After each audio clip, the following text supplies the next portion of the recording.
I thank them for joining us, and of course, Mr. Pedro Guedes de Campos, who is Financial Engineering Officer at this joint undertaking, for joining us and co-organizing this event. And of course, we are Slovenian Business and Research Association from Brussels, being there active almost for 25 years and doing everything what you need in Brussels, so to say. Okay, so I thanked the co-organizer, Clean Hydrogen Europe, and their speaker, Mr. De Campos. But of course, I would like to thank also all participants, all Slovenian participants of the roundtable. We'll do that part in Slovenian language, obviously. From, first of all, Ministry of Infrastructure, Mr. Šolins, Director General, Dr. Likuza from National Institute of Chemistry, Dr. Dolans from Institute of Joseph Stefan Institute, Mr. Sever from Steklarna Hrastnik, Dr. Hočevar from Mebius, Mr. Perner for Syntec, and representatives of municipality of Velenje, of city of Velenje, Mr. Mori. So they will be taking part in the second part of this event in the round table. And of course, if you have any questions, please put them in the chat. We'll try to answer them immediately after Mr. De Campos' presentation. That part of the event will be chaired by Mrs. Ferlins Maja from Slovenian Business and Research Association, and then the roundtable, it will be chaired by me. So, so much for introductory. Welcome again to this event, and I wish you all getting some good information. There are a lot of calls going on about this subject, which is even more important, you know, owing to Ukrainian crisis. And I'm sure that Mr. De Campos will also give us all the insights of some of the calls. So basically, this is it for the start, for the kickoff. Pedro, please, the floor is yours, and Maya, of course, the floor is yours too, a little bit. Thank you very much for this introductory words. My name is Maja Ferlins. I also work for Slovenian Business and Research Association here in Brussels. I'm a senior economic advisor, and I will be moderating this first part of our Info Day, where Mr. Pedro Guedes de Campos will introduce the calls. So as you all know, in the beginning of the March, Clean Europe Partnership has published within the Horizon Europe program calls for proposals for the transition to the clean hydrogen in 2022. There are about 300 million euros available for 41 topics. The first deadlines are already on the 31st of May 2022, and the second deadlines are on 20th December 2022. And the calls will support the project for the transition to the hydrogen economy. Most of the calls are research and innovation actions. About 10 of them, I think, are innovation actions, and 2 coordination and support actions. 6 of the innovation actions topics are considered as for especially importance for the European Union. They are so-called flagship projects, and they are expected to contribute significantly to the transition to the hydrogen economy. So with no further delay, I would like to ask our first speaker from the Clean Europe Partnership, Mr. Pedro Guedes de Campos, to first present the calls for proposal, and in his second presentation he will tell us a little bit on how to participate in the project and how to prepare the good project proposal. Just let me remind you that this event is being recorded. I hope you don't mind. We will put the recording on the website of the event also for other organizations who cannot participate at the event today. And also the presentation of Mr. Guedes de Campos will be published on the website. As Mr. Veselinovic already mentioned, if you have any questions, please post them in the chat. You will be asked after every presentation of Mr. Guedes de Campos to also ask them loud. So please, Mr. Pedro Guedes de Campos, the floor is yours. Thank you very much for joining us. Thank you for inviting me for this very interesting. You know that we're doing Info Days in several countries, but actually, I'm very happy to be with you, the Slovenian Business and Research Association, because we are pushing the most in countries that have not been regular customers, let's say, of clean hydrogen partnerships. So really happy to do this today. I've been in Slovenia once regarding hydrogen, actually hydrogen in the defense sector. I see there are some attendants that are coming from that sector as well. So very good to see that the ecosystem is growing fast in Slovenia. Okay, so let's start. I will share my screen, and unfortunately, when I share my screen, I don't see the questions coming in. So if there are questions, and if they are urgent, please open the mic and explain what is the pressing issue, and I will try to address it straight away. Okay, let me share the screen.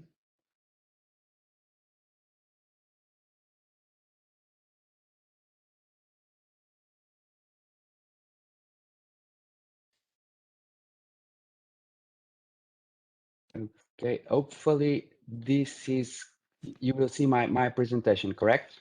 We see it. Thank you. Okay. So here we go. Again, thank you very much for the Slovenian Business and Research Association for having me today, and the Clean Hydrogen Chapter presenting what we have now on offer for 2022. It's a great pleasure to be here with you. Well, first of all, let me explain a little bit what the jet undertaking or the partnership is.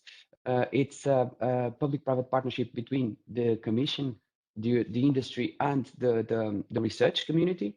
In the industry, you'll see that we have over 300 members, which is quite telling in terms of how the ecosystem has been growing. It started off by 40 companies. Now it's growing and growing every day. Again, the same for the research community. We have gone over the 100 members, which was a landmark that we were aiming at for a long time. So really good to see this happening. From the Commission side, we have we have 3 DGs, 3 Director Generals in the lead. The first one and the most prominent is the research and innovation. Why? Because the budget comes from research and innovation, comes from Horizon Europe right now. And then we have also DG Energy and DG Move for mobility and transport, which take a very prominent role in the decision making of the joint undertaking. How well, you know that the clean hydrogen joint undertaking didn't appear from the sky. It started off as the fuel cells and hydrogen joint undertaking back in 2008. So there's a legacy of projects that we have. We are still managing, well, all of them. We have, and since 2008, we had 287 projects, and we have been supporting the industry and the research with roughly €1 billion. This is where they divide themselves between the different areas of activity. The percentages there are on budget terms. And you will see that hydrogen end uses is the part that takes the biggest chunk. But actually, in terms of research and innovation, we focus quite a lot on hydrogen production as well. And then there's all these cross-cutting activities like safety, certification, and so on of hydrogen that are also relevant. And there's another segment which is called hydrogen valleys. Basically, it's about sectoral integration projects that are big enough to really explain what the hydrogen economy is, and we are more and more focusing on these because we want to deploy. So the urgency, and because of the crisis in Ukraine and the invasion of Ukraine, we realized that the energy security pillar of the European energy policy became more prominent than in the past. So therefore, it's very important to really create the links between renewables, being able to store green electrons in green molecules, and therefore then pushing all the value chain. So the hydrogen valleys became the concept that is very, very, let's say, trendy. It was already, but now it has a more prominent role because of this urgency to deploy. Well, just a few examples of what we've been doing in the last 14 years under the charter taking. I mean, I will not describe them all, but basically we have been developing the technology from, let's say, technology readiness level 2 to 3, all the way to 9, which is close to market or even demonstration and validation of the technology in the market. So we've been doing this all over in all the segments that you could think of. We're pushing as much as we can on civil applications. That's very important. We only focus on civil applications. So what changed from one joint undertaking to the other? The clean hydrogen joint undertaking took over the role of the fuel cells and hydrogen joint undertaking by the end of November 2021. Basically, what happens is that instead of having 3 pillars, we have 3 pillars, the ones on the left: energy, transport, and cross-cutting. But we have developed it further to factor in the technology developments that we have been pushing in the past. We also see an increase in the budget. It increased over 50% from one multi-annual financial framework to the other. It's now 1 billion euro from the Commission for the period 2021-27. This is very relevant. Basically, we're not alone. There's a lot of firepower. There's a lot of different EU funds that are now looking at clean hydrogen as a solution to decarbonize their sectors. I will not explain it thoroughly here, but I will highlight the synergies part. You see here on the right, on the very right, synergies, because we are really trying to leverage on other funding sources for our projects. Meaning that, for example, if your project is related with steel, perhaps you will come to us to develop the technology, and then we'll go to the clean steel partnership for further deploying the project. So then you can combine different funds. You could also have a hydrogen valley that comes to us, and unfortunately, because of it doesn't end up being the winner of the proposal, but it's still a very good proposal, which would mean that we would award you a seal of excellence that would enable you to move forward, actually tapping national EU funds, funds managed nationally, like the Recovery and Resilience Plan, the Just Transition Fund, but also the structural and investment funds that are managed locally, let's say at the member state level. A new feature of the new joint undertaking is that we have 2 advisory bodies instead of 1. Previously, we had only the state representatives group. You see it on the top right of the top corner. On the right, you see the governance. We have the governing board. We have the executive director plus the program office, which is where I sit. And then you have 2 advisory bodies. The state representatives group existed before, but now we have also the stakeholders group, which means that we have the Hydrogen Valleys, European Hydrogen Valleys Partnership, also represented in our governance. We have also all the other European partnerships, like the one I was mentioning before, the Clean Steel Partnership, advising us on how to move forward in terms of synergies. So that's really important for you to understand. And the synergies is a key element of Horizon Europe. So that's why I'm developing it further. But again, now it's renewable hydrogen, hydrogen storage and distribution, and hydrogen end uses. And then we have all the cross-cutting hydrogen valley supply chain and strategic research challenges that I will explain a little bit further down the road. Our objectives under the strategic research and innovation agenda that we just approved by the end of February 2022. So our objectives are to support the implementation of the Commission Hydrogen Strategy, which was a great push in 2020. Then 2021, sorry. Then stimulate the research and innovation on clean hydrogen production, distribution, storage, and end-use applications. Does those pillars that I mentioned before, strengthening the competitiveness of the EU value chain in terms of clean hydrogen, and contribute to the ambitious goals for 2030 and 2050 in terms of climate ambition in Europe. More specifically, we continue to improve the cost effectiveness, efficiency, and reliability of the technology that we develop in the whole value chain.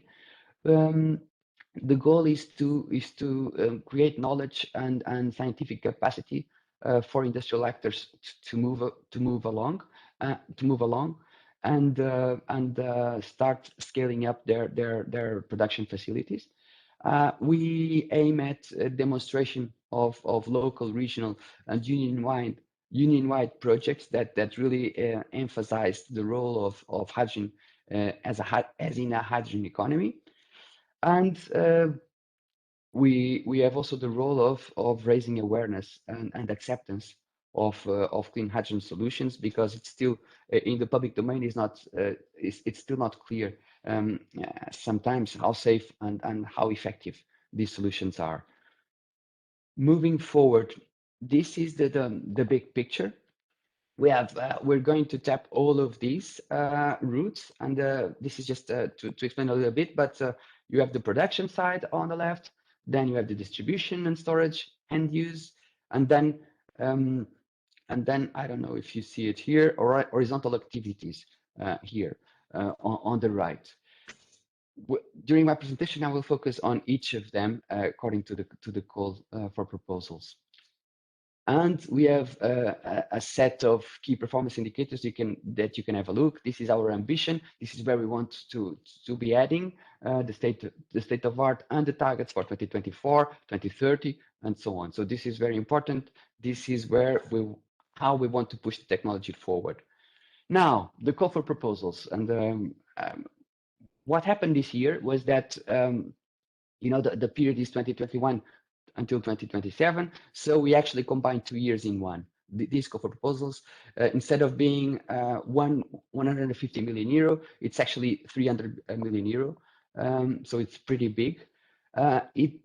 This was very important because the industry and the research were complaining that were in need of new money to come in because of the delays in implementing the last year of the previous period of funding. Well, here it is. We have 41 topics, 300.5 million euro.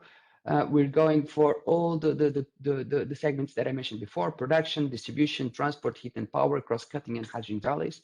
And as Maya explained before, we have two deadlines, or the so-called cutting off dates. One of them is the 31st of May already, and the other one is the 20th of September 2022, all 2022. Basically, the division between the two was made in full, let's say, gathering the feedback from the industry and the research in terms of the need for more time to develop more complex proposals. So that's why we have a second deadline instead of just a single cutoff date. Now, it's important for you to understand that there are 3 types of actions that we fund. One is the research and innovation actions, which is basically related with applied research. Okay, and the funding rate for this type of activities is 100%. Then we have innovation actions, which are further up in the technology readiness level, and I will explain it right away in the next slide, which is for demonstrating, piloting, and the validation of large-scale products and market replication. You would see here the hydrogen valleys and the large demonstration projects fitting the innovation actions. And then we have also the coordination support actions, which are not research and innovation activities, but which allow the coordination and the cooperation in certain topics to strengthen the European research area. So that's the goal. Whilst for CSA and RIA, so the research and innovation actions and coordination support actions, we have a maximum funding rate of 100%. For the innovation actions, it's actually 70% because they are closer to the market. However, if you are a non-profit entity, you can actually keep on receiving 100% of the eligible costs from our side. but usually there are more, let's say, profit-driven companies in these topics. As explained, technology readiness levels, you see there on the left. So innovation action picks up on TRL 5 all the way to TRL 8 and 9. Research innovation action start at TRL 1 and then goes into TRL 6. There's a certain duplication in between TRL 5 and 6. It's with how close they are in getting to the market or not. We have in this topic also, in this call also, another definition for two topics, which is the manufacturing readiness level. Here, the approach is indeed to boost the deployment or to boost the production of certain components, because this is the way forward in terms of achieving economies of scale. Now, focusing on the topics for production of clean hydrogen, our focus here today or this year is on the cost reduction and efficiency increase of renewable hydrogen production routes. We're looking at low temperature and high temperature electrolyzers with designs that allow high pressure operation. Okay, this is the biggest focus. Large cell electrolyzer stacks, so we're increasing the size of the stacks. Large scale electrolyzers for the industry, working also off-grid and even offshore, coupled with renewables offshore, like wind farms placed offshore in the sea. Improved efficiency also on solar thermal chemical hydrogen production. This is we're pushing more and more in this direction because we have been doing quite a lot of interesting activities in electrolyzers, and it's now time that we start exploring new routes. So solar thermal chemical hydrogen production is one of those that we're pushing forward this year. And what is new? Circularity, and according to the let's say the European Union mandate, and improved electrolyzer manufacturing. This is really important because we're heading towards the market. This is important for us to follow. These are the topics. You have 6, 7, 8, 9, 10 topics on renewable hydrogen production. You see on the right the deadline for application.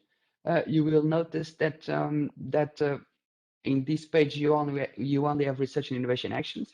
There are the third and the fourth topic. There will be 2 winners. So there will be 2 projects funded with 2.5 million euro for the development of low temperature water electrolyzers for high pressure hydrogen production, and for the design and advanced and scalable manufacturing of electrolyzers, we will also have 2 projects funded with 2 million euro. The point is here to really explore the different technologies, PEM, solid oxide, anion. So all these technologies we want we don't necessarily need them to compete against each other. So we aim at 2 projects that allow for the development of both technologies. Still in the hydrogen production, you have 2 flagships. These are innovation actions. One of them is the integration of multi-megawatt electrolyzers in industrial applications. This is a rather big project, which includes a budget of 18 million euro. But actually, I will get back to those in the next slide. We're scaling up technologies for solid oxide electrolyzers as well. This is rather important. It comes at a lower TRL, but you see here that we're funding 2 projects on that direction. For us, the size of the budget is not important. It's the need that actually the budget size that does not reflect the importance of the topic. It reflects the specific need in terms of the industry and research to develop such technologies. Okay, but if you look at the number of projects, then it starts making sense to see where we're focusing on. Here it's a deep dive on the 2 topics that I was mentioning before, the flagship projects for renewable hydrogen production. You see that the integration of multi-megawatt electrolyzers in industrial applications aims at an electrolyzer bigger than 25 megawatt or high temperature. It doesn't matter, but still it's quite an effort because our larger electrolyzer was 10 megawatts in the industry, which is now being duplicated to 20 megawatt, but still 25 is rather impressive. There are some innovations attached to it, like the use of oxygen and heat, allowing grid services and reducing the footprint of the whole system. Those are the innovations that we're looking for in this project. Includes a go-on decision, which means that we need these projects being operated for 2 years. So it's a long-term project, let's put it this way. But it's really to demonstrate the feasibility of this technology. And at this size of electrolyzers, you would expect it to run and be checked by us in terms of operation for 2 years. Here, the applicants should look at synergies with the 2 other partnerships that deal with this sector, like the Processes for Planet for all industrial processes, and also the Clean Steel Partnership in case it's about steel. Okay, so we aim at, or we could have applications from different industrial sectors. If it's steel, we would expect you to cooperate also with Clean Steel, and we will open the doors in that direction. If it's other industrial processes, it should be Processes for Planet. We'll be happy to help you out and guiding you through. And I will explain that further. Why am I saying we will be happy? Because for flagship projects, due to their complexity and the size of these projects, the risks attached, we will be assisting you in case needed to move forward. Then the demonstration of offshore production of renewable hydrogen, the topic just further below. The aim is to design, construct, and integrate an electrolyzer in an offshore infrastructure. This electrolyzer should be bigger than 5 megawatt. And this is rather innovative because there are different challenges in terms of offshore infrastructure. So it could be about reusing an offshore oil and gas infrastructure platform, or even develop a new one or a new concept that could link wind and hydrogen production. Could be a barge, a ship parked offshore next to a wind farm. There are some safety aspects to this as well. We will check them all. Again, we will be monitoring the operation for 2 years. And to ensure that and the critical elements here are the degradation of the cells, the operational expenditure related to maintenance costs offshore, and all these. So this is a very important project for us to scale up further later on, and coupled with the offshore sector, which is growing and growing every day. Now, for the distribution and storage, we have our main focus is to improve improved hydrogen carriers. What do we mean by this? It's to ensure that different hydrogen carriers, could be hydrogen in gaseous form, it could be liquid hydrogen, it could be also ammonia, or even organic hydrogen carriers. They are developed further and brought closer to the market.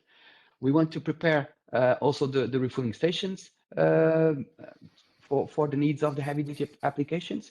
This means increased speed in terms of refueling, but also basically that's it. And the communication terminals in terms of payment systems. We have to scale up the compression solutions as well. Innovative compression solutions, because that's where if we lose more in terms of energy efficiency, and we want to make sure and that's where the system collapses more frequently. So we want to make sure that we have the proper compression system in place. What's new? Next generation liquefaction units for large scale liquid hydrogen storage for shipping. You know that other new sectors are coming to understand that hydrogen is the solution to decarbonize them, and heavy duty transportation like shipping, aviation and the railway, whenever direct electrification is not possible, are really looking at this as the solution for their decarbonization. So liquid hydrogen becomes more and more prominent in terms of the next generation solutions. Okay.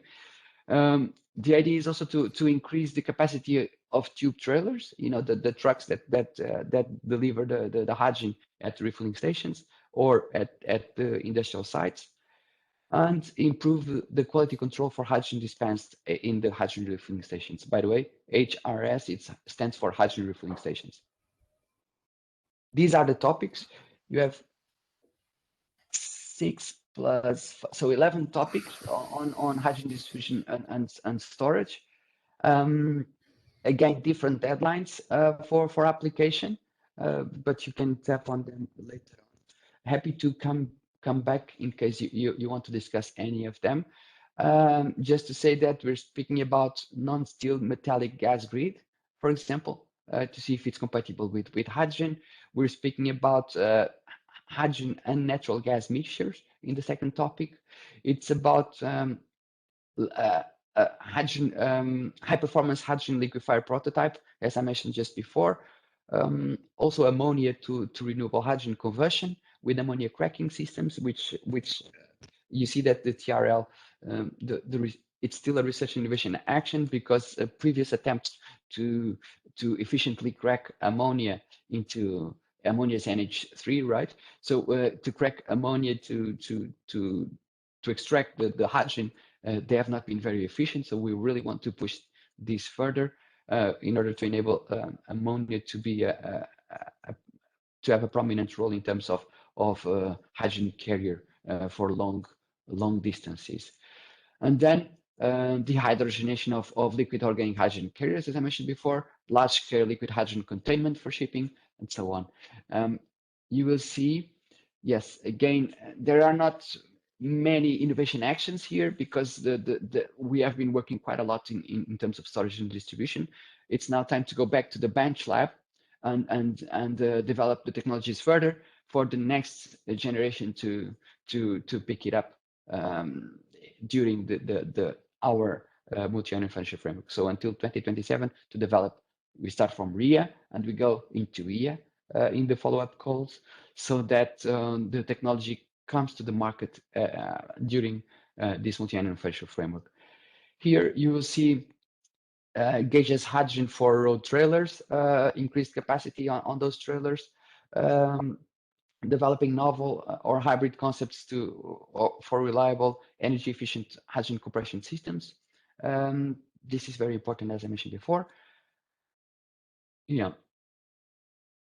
Protocols and so on, because for heavy duty applications, the protocol is not set in stone currently, and that's to be improved. And then also the development and demonstration of mobile and stationary compressed hydrogen refueling solutions for inland shipping and short distance maritime operations. This is important because it allows bunkering and so on. Now, I would like to emphasize these two topics for storage and distribution, development of large-scale liquid hydrogen containment for shipping. Here, the concept is intended for bulk shipping of liquid hydrogen.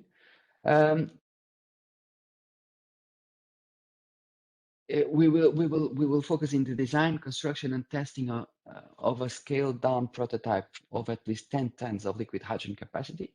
It's scaled down, but it's still rather impressive.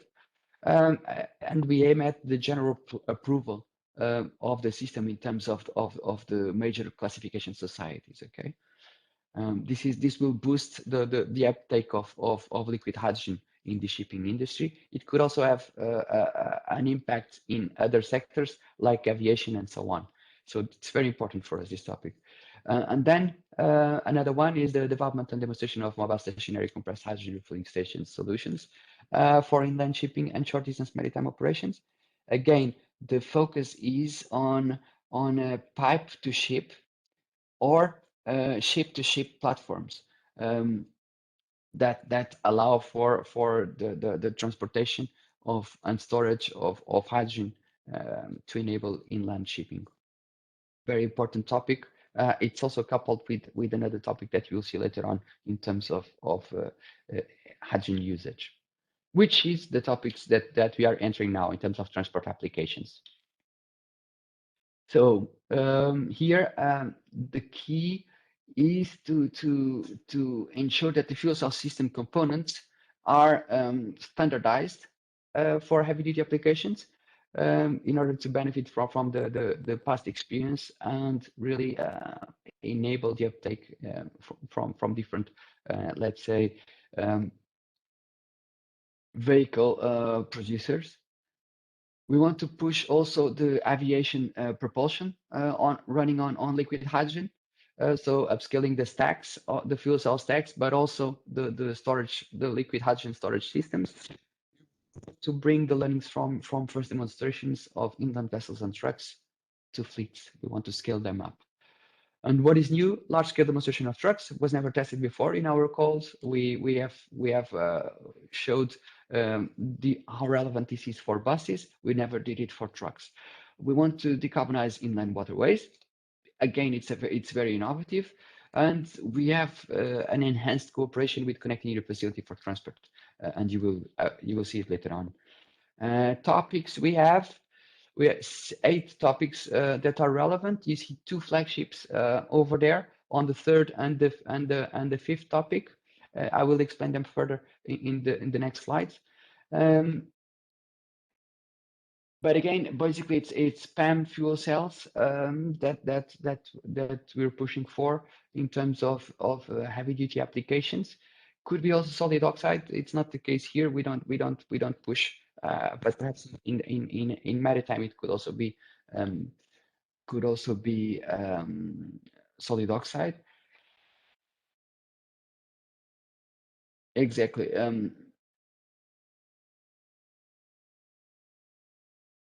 Coming back. Sorry, I wanted to check just the slide that comes afterwards. There are 2 topics on aviation. This is very important. We also are cooperating with the Clean Aviation Partnership to develop further.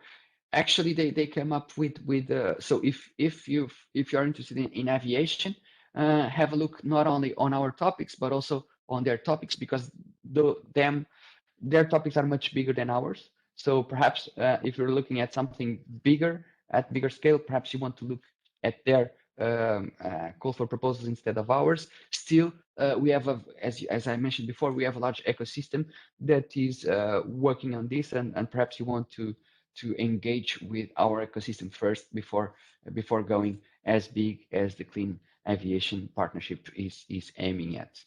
Okay. Now, the ones that I would like to highlight are the flagship topics in terms of transportation. Looking at heavy-duty vehicles along the 10T corridors, the Trans-European Network for Transport Corridors. We want to have a large-scale demonstration, which means 150 fuel cell hydrogen trucks in real-life conditions. Okay, trucks could be rigid or just the tractors, and the minimum range for 50% of the trucks would be 600 kilometers. And at least 60% of the fleet should be for long haul, meaning above 37 tons capacity. So that's the concept behind this topic.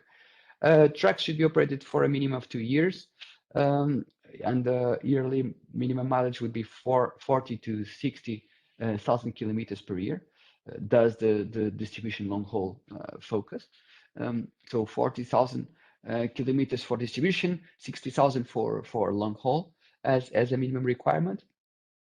We will monitor the data. This is of a strategic for us, and we want to deploy, as I mentioned before, along the 10T corridors, and that's why we're actually urging you to apply for the vehicles in our call and apply for the infrastructure in the Connecting Europe Facility Transport call. Okay, so that's the way that we want you to leverage on more funding available. We are cooperating with Connecting Europe Facility to facilitate this process as well. Then for large-scale demonstration of hydrogen fuels propelled in inland waterways, Well, I will skip this one because Slovenia doesn't have inland waterways, so perhaps I can skip this one straight away. But it's the same concept of heavy-duty vehicles along the TEN-T corridors.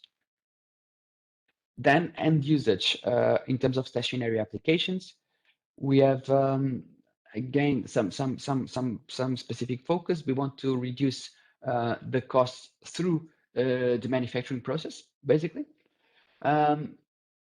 We want also to look at diversification of fuels and also the different technologies, and we want to enhance the system flexibility. Okay, that's the goal of our applications, of our topics. What is new? The automation of the manufacturing, again, to meet the focus that I mentioned before, and also looking at gas turbines running from 0 to 100% of hydrogen instead of natural gas. This is very important because then we will adapt the turbines to when green hydrogen is let's say one of, or not to say the one main energy carrier in terms of gaseous forms in the future. We have 4 topics on this. One of them is an innovation action. The others are research and innovation actions. You will see that okay, the manufacturing is innovation action, of course, and the deadline is September because we really want to have robust applications to this one. For research and innovation industry topics below that one, it's ammonia powered fuel cells. So you see the flexibility between different fuels. So fuel cells running on ammonia. It's reversible solid oxide cells systems, the development and operation of an energy system integration. This is a topic that is very, very interesting because, again, it allows for production and usage of hydrogen in the same single stack, fuel cell stack, which is a topic that raises a lot of appetite. And it's a technology that doesn't build on critical raw materials. It's about ceramics, so great potential, but it's still at a lower TRL. That's why we brand it as a research and innovation action. And then also in terms of the gas turbines, we want dry, low NOx combustion of hydrogen enriched fuels at high pressure conditions for gas turbine applications. So we want to ensure it's not just burning. Burning hydrogen with air gives you NOx. We want to reduce as much as possible this side effect of burning hydrogen, and that's our aim in this topic. You will see these in the key performance indicators if you so wish. Yeah. Yeah, that's the development on the solid oxide fuel cell systems that I mentioned before in terms of manufacturing. We want automation of today time-consuming steps in terms of the manufacturing, and we want to ensure economies of scale being delivered. So we're aiming at a stack production cost of below 800 euro per kilowatt at an annual production volume of 100 megawatts in a single manufacturing line. So we really want to scale up. It's something that is not yet in the market, so we're pushing in that direction. Okay, let me see. Now, horizontal activities. We want to raise public awareness. We have this and trust towards fuel cells and hydrogen technologies. We want also to address the cryogenic hydrogen transfers, the safety related topics of cryogenic hydrogen transfers for mobile applications, hydrogen injection and management at network wide level, and so on. We want to test methods for measuring hydrogen content in the gas network, and so on. And we also have a cooperation with Africa, with the African continent as one of the key elements, also pushed by the European Commission. These are, so we have 5 topics, 5, 7, 8. We have 8 topics on cross-cutting activities. Yeah, you can by reading you will understand what they are meant to. They are the titles are self-explanatory. We have also the Hydrogen Valley topic here. This one I will focus the most. Later on, I have a slide on that specifically. And we also have, if I'm not mistaken, yes, further down the common support action on Africa. If you want to develop further, I will get to that. On the Hydrogen Valleys topics, I know that this raises a lot of appetite. It's the size of the topics are 25 and 8 million euro. We have a large and a small scale topic. The large scale topic aims at a production of over 5,000 tons of renewable hydrogen per year, and at least 2 applications from at least 2 sectors: energy, industry, or transport. Whilst the small scale Hydrogen Valley it's a tenfold decrease, meaning 500 tons, at least 500 tons of renewable hydrogen production per year. That's what it's aiming at, and it teases a little bit the concept in terms of the sectors that it has to apply to. But basically, what we want is to have at least 2 main applications that use more than 20% of the hydrogen produced for this project. We don't want we want smaller valleys to test technology, but we don't want it to be too diverse, because then you don't have the minimum scale required to implement these projects later on. So it comes with too many risks. Let's put it this way. Here we're pushing you to have more mature projects in terms of financial structure. That's why the deadline is 20th of September, so that you can prepare your projects. And basically, we aim at having co-funding or co-financing for these projects. I will get back to that, because these are the 2 projects that we will attribute a Seal of Excellence. I will get back to that later on. And then we have also this strategic research challenge on the critical raw materials of electrolyzers and fuel cells. Okay, so we want to remove as much as possible the critical raw materials from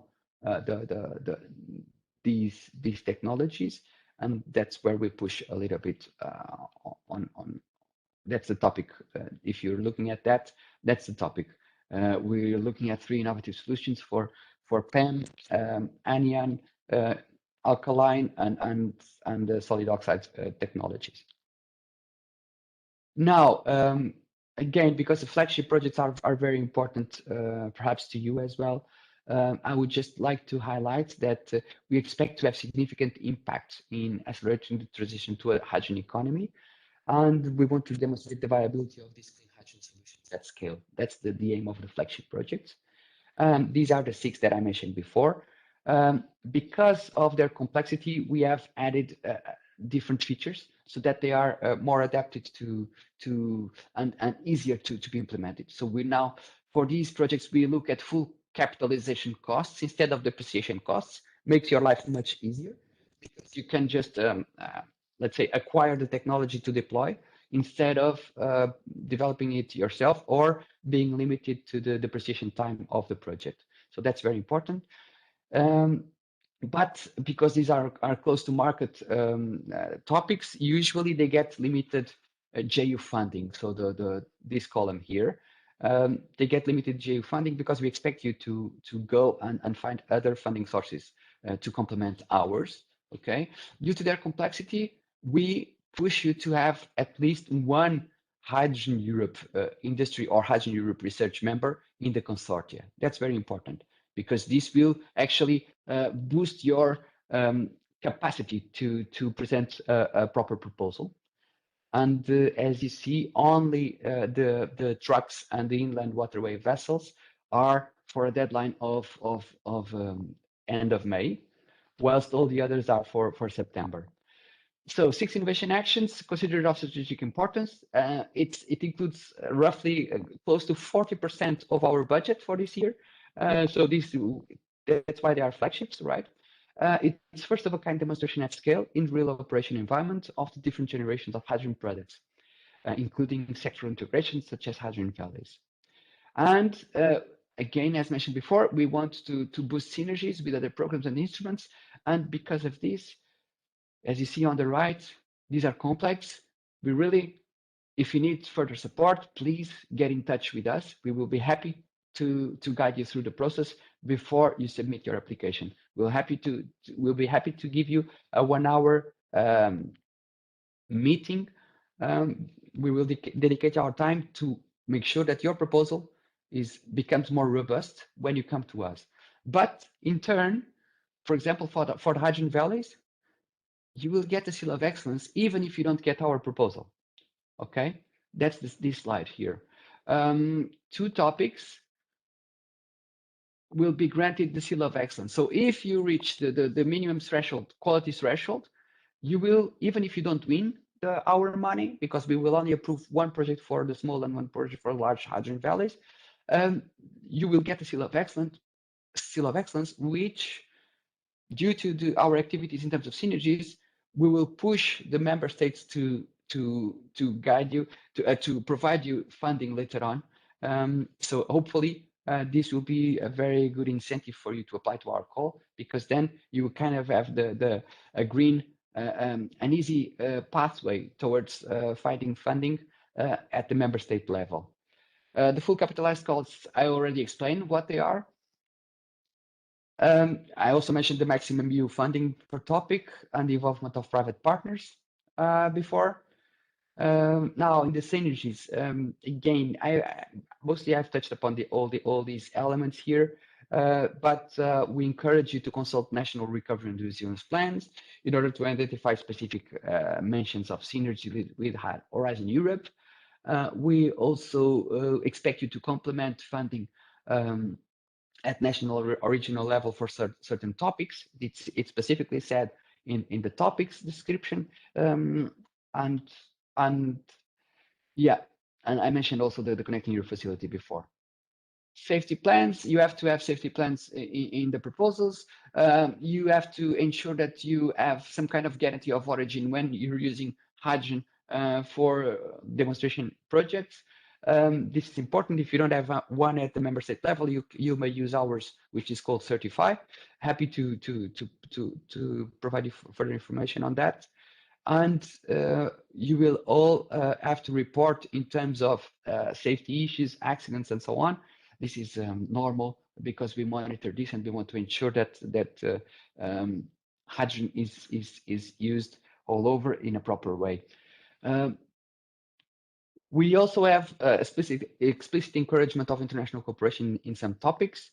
One of those is the African, the research innovation cooperation with Africa on hydrogen.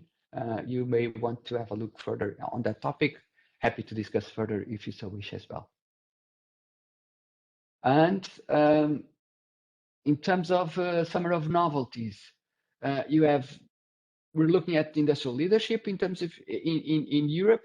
We're looking at opportunities for synergies, contributing to monitoring to the monitoring framework. We have this trust database that really gathers all the information from the projects, and we build on it to improve the next year's call and so on, and push the technology further. So this is very important. Again, we're the length arm of the Commission in terms of international collaboration. That's why we have some topics over there as well. We want to ensure that there's the private members are involved, because newcomers need the support of old members. We have this limited JU funding when we feel that other instruments are available, and so that we leverage our budget as much as possible. Safety plans is a key element, guarantees of origin, regulation codes and standards. We want activities. We have activities in developing test protocols for refilling stations, and the sustainability and circularity is a key element. I'm heading towards the end of this presentation. We have an evaluation. The evaluation is not done by the program office. It's done by independent experts. This is very important. The selection is on. If for some reason you want to apply to become an expert, there's a link just below. We'll be happy to have you. Depending, of course, this is we do the screening, but applications are more than welcome. So please, if that's the case, apply. Remember that if you apply, you will not be able to present proposals in that case. And this is my very last slide. So that's where the links here direct you to the portal and how to submit the proposal. Okay. Thank you very much. Happy to take some questions if that's the case right now before moving to the next presentation. Thank you very much, Pedro, for really in-depth presentation of the core topics. We did receive one question in the chat regarding the hydrogen valleys. The question is, do I understand correctly that hydrogen valley projects are financed from local funds and not from joint undertaking? I think you partially answered that already, but maybe if you could elaborate a little bit more. And Yeah. for other questions, if you have questions, please just raise your hand or just turn on your microphone, and you are welcome to pose your questions. Thanks. Thank you for the question. Indeed, it could be confusing. No, we will fund two projects, one large and one small scale hydrogen valley, with 25 million euro from our budget and 8 million euro for the second one, for the smaller one. So there will be money from our side. We ask you to, because of how complex these projects are and because of the limited funding that we offer, we ask you to get a financing structure and strategy to perhaps include co-funding as well. Meaning that in addition to our funding, you will get funding elsewhere to ensure that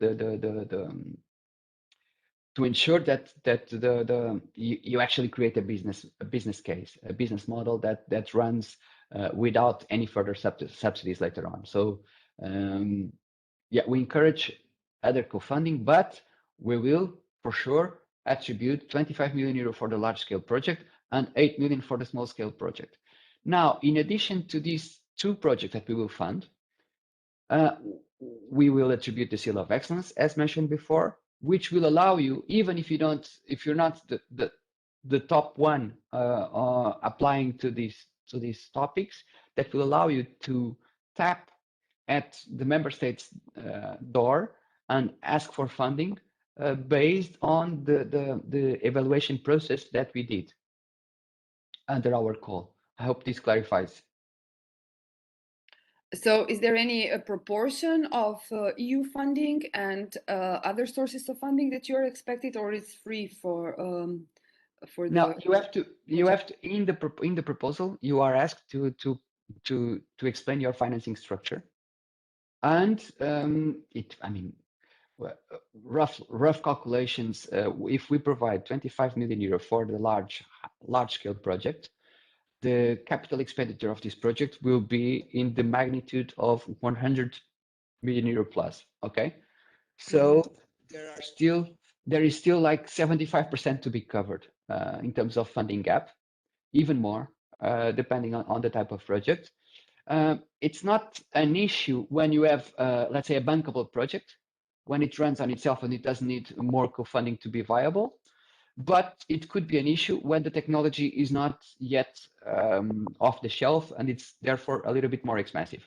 Okay, so that's where we ask you, look at your financing structure, see how much fund you need, how much additional grant funding you need or grant support you need, so that you start from the proposal preparation, thinking and asking for further support at different funding sources.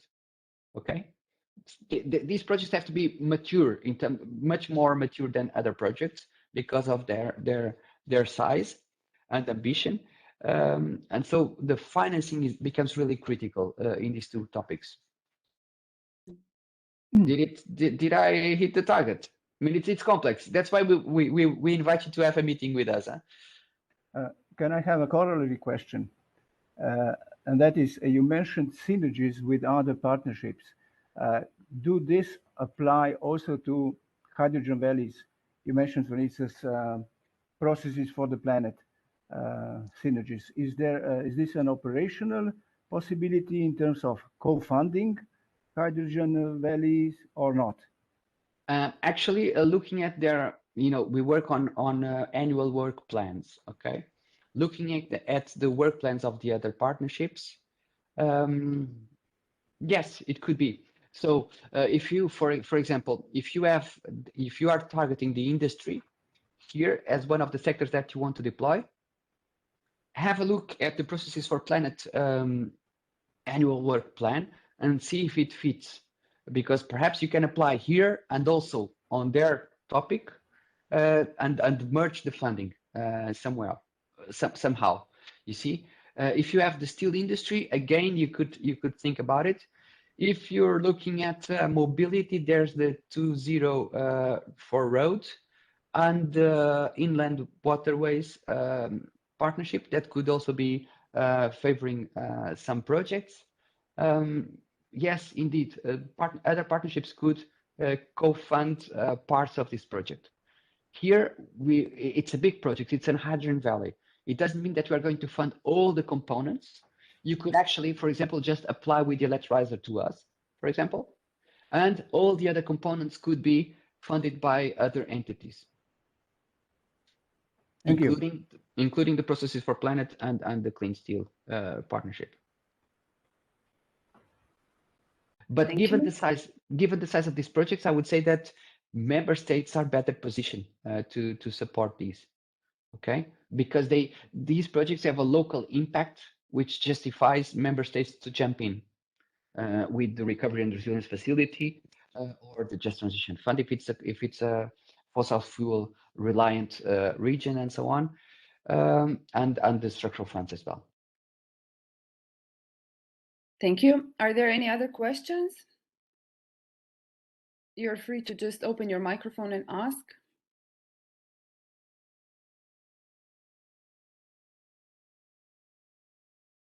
Okay, I have another one. It's a bit off the topics, but are you aware of an initiative called Agenda Process on Green Hydrogen that's been started as a pilot era? And they will produce a 3 also sometime well, in spring of this year. And I understood that there is a communication with Clean Hydrogen Partnership. You mean the era, the member states led? That's member state led, right? It's driven by the member states. Yes. We are aware of that. The Commission also has a saying. We have seen the previous documents. We will for sure cooperate. I don't have much more information that could be helpful at this stage. But it's about research. It's about cooperation of research institutes between member states. I'm sorry, I don't have much more to say right now. But it's one thing that we're tracking, and once it becomes more substantive, we will for sure cooperate further with member states to develop it. Thank you. Welcome. Thank you. Are there any other questions? We still have maybe a minute until we go to the next one. I think we are quite late and we should maybe move forward. Okay. Okay, then Pedro, I would like to ask you maybe for your second presentation. Yes, coming in.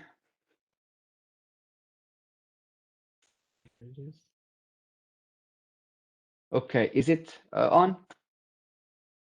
Yes, it is. We see the screen.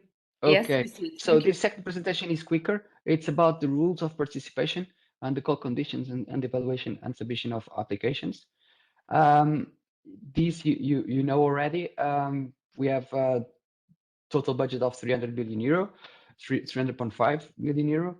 The deadlines I mentioned before. From today, you can already apply. So the submission process was launched today.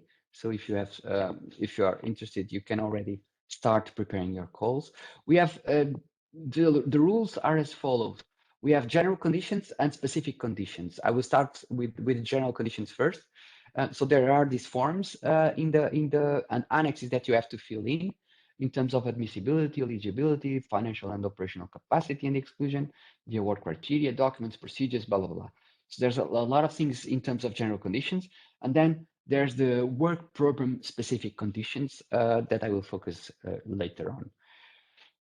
As you know, we manage the Horizon Europe for clean hydrogen, and therefore the general conditions are exactly the same as you would get for any other Horizon Europe call. Then we focus further down in our specific conditions for the work program. Now, annexes A, B, and E, admissibility, eligibility, and documents. Well, to be admissible, it has to be submitted electronically on time. It has to be readable, meaning that it cannot be encoded. It should be in English. It's easier for the whole process. It should be printable, so you cannot format it in such a way that we cannot go through the proposal. It should be complete in terms of all the elements that are required, plus the operational capacity, and we'll come to that later on. It must include a plan for the exploitation of and dissemination of the results. This is rather important. The part B of the and it consists of two parts. There's a part A with the administrative and budgetary data, and then the part B, which is the technical description. In the technical description, there are some limits in pages. Okay, so don't try to push for annexes when you cannot write your proposal in the limited pages that you have. Try to compress, try to make an effort to reduce the let's say, don't make cross references across the different pages of the document instead of duplicating the information. That's one good, let's say, lesson learned from the past. So people tend to repeat themselves significantly. And with this limitation of number of pages, you really have to be concise and straight to the point. That's very important. Then to be eligible, because otherwise, you know that if you go beyond the limits, the application will not be even assessed. Okay, so that's very important that you stick to the pages. Then in terms of eligibility of the proposal, it has to be in line with the topic call and conditions, of course. It has to be about civil applications. I mentioned that before. So Horizon Europe is not focused on, for example, defense applications. But of course, even in the defense sector, you have several activities that are civil related, like heavy duty transportation and so on. Could be, so there's a dual purpose for some topics. And then the consortium composition, it's Horizon Europe rules. So you have to have at least 3 members in the consortium. If it's a research innovation or an innovation action, you need at least 1 independent legal entity established in a member state, plus 2 others entities, which can be established either on a member state or on associated country. Okay, these are the normal rules for the Horizon Europe, and then for the common support actions, there's a waiver there. And it says that at least you just need 1 entity from a member state or an associated country. Okay, because the idea is usually to go a little bit beyond. Now, for international participation, I already mentioned a few. There's the link for the associated countries in case you want to cooperate with further down. There's also, you know, because of, and I highlight it here. Applicants from all over the world can participate, except entities subject to restrictive measures from the European Union. And you will see the EU sanctions map.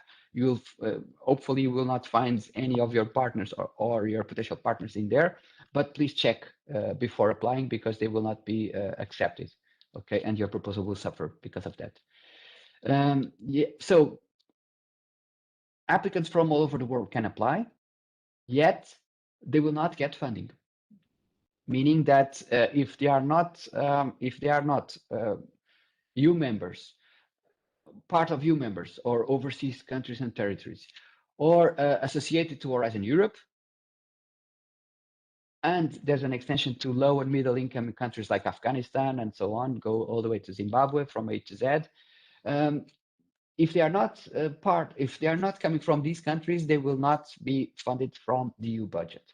Exceptionally, however, if the participation is deemed essential for implementing the project, let's say that a South African member has this technology that doesn't exist elsewhere, and it's really suitable for the it's the one that you have to use on your project to fulfill the requirements, then this entity could be accepted and could be funded as well. But it has to be approved by the governing board of the joint undertaking later on. Okay, so only if it's really essential, it will get support from us. And there's the exception, of course, of the countries of African Union, because in the topic we mentioned it explicitly. So we said in the cover proposal that they would be eligible for funding. Okay. If not eligible for funding, applicants will have to participate on their own cost. That's very important. But don't. Okay, it's not just say that they will participate. You will have to justify that how they will fund themselves. Okay, that's important. So if you have, for example, a US technology developer that is coming to your project, even if you don't want to for them to, if they are not getting our budget, you will have to explain how they are going to get funded. Okay, this is rather important. And then in terms of gender equality, you will have to have a gender equality plan. This is more and more an issue in terms of the European Commission. A self-declaration in the proposal surface, but this is the process and the content. You will get the presentation later on, okay? Possible considerations by evaluators. Again, as I mentioned before, the dual use and exclusive focus on civil applications, a simple check via a separate question will be done. The respect of the do no significant harm principle, it will be assessed under the criteria of excellence and impact, and the robustness of artificial intelligence will also be assessed under the criterion of excellence in the proposals, okay? Financial capacity, it's again a self-assessment that you have to do in the proposal. But it's also financial capacity. It's one issue. It's easy to get rid of because it's administrative. Operational capacity could be a little bit more burdensome, but it's very important because then we will assess the capacity in each role of each participant in terms of so the contribution of each participant in terms of the proposal. So each individual participant has or will have in due time competence and experience to carry out these tasks as proposed in the work plan. This is very important. It's not just putting names in the proposal.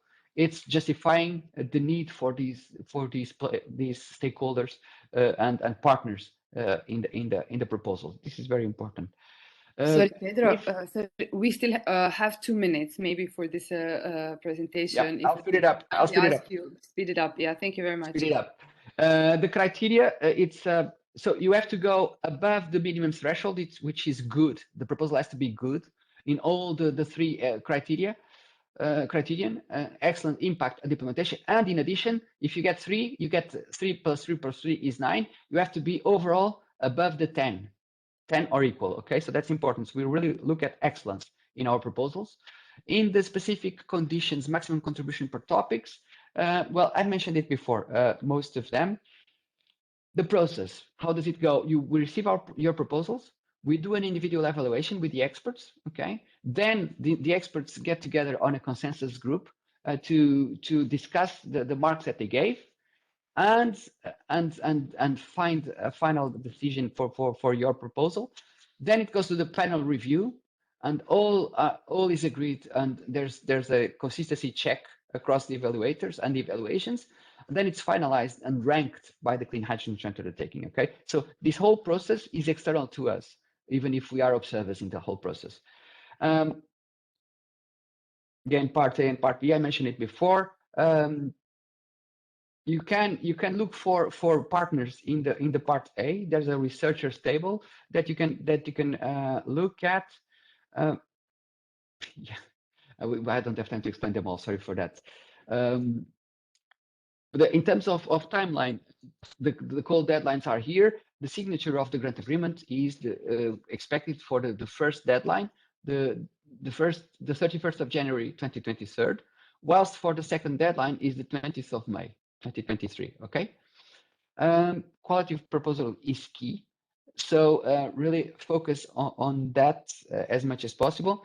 Experts do not recommend substantial modifications. So if your proposal is what it is, there's no new input added to that, and experts will identify the shortcomings, and these shortcomings must be reflected, will be reflected in a lower score for the relevant criteria. That's how we appraise the proposals. And I have one more slide. Yeah, this one. No, I've mentioned it. I've had it before, so I already explained that it's by independent experts and so on. And yes, I finished. Almost on time. Thank you very much, and I'm sorry you had to rush through the presentation like that, but it was, I think, very helpful, very informative, and I hope it gives all the participants a very good idea on how to prepare project proposal, what is there for them.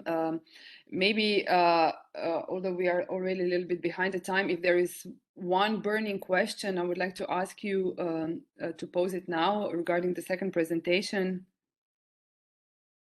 Yeah, may I? Yes. Mr. De Campos, you underlined a few times that the application rules for these calls are more or less the same as for the Horizon 2020. Is that true? Yeah. Yes, it is. Okay. It is. Thanks. It is.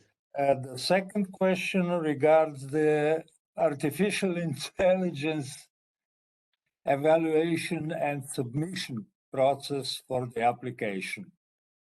We had quite a bad experience with the Horizon 2020 artificial intelligence.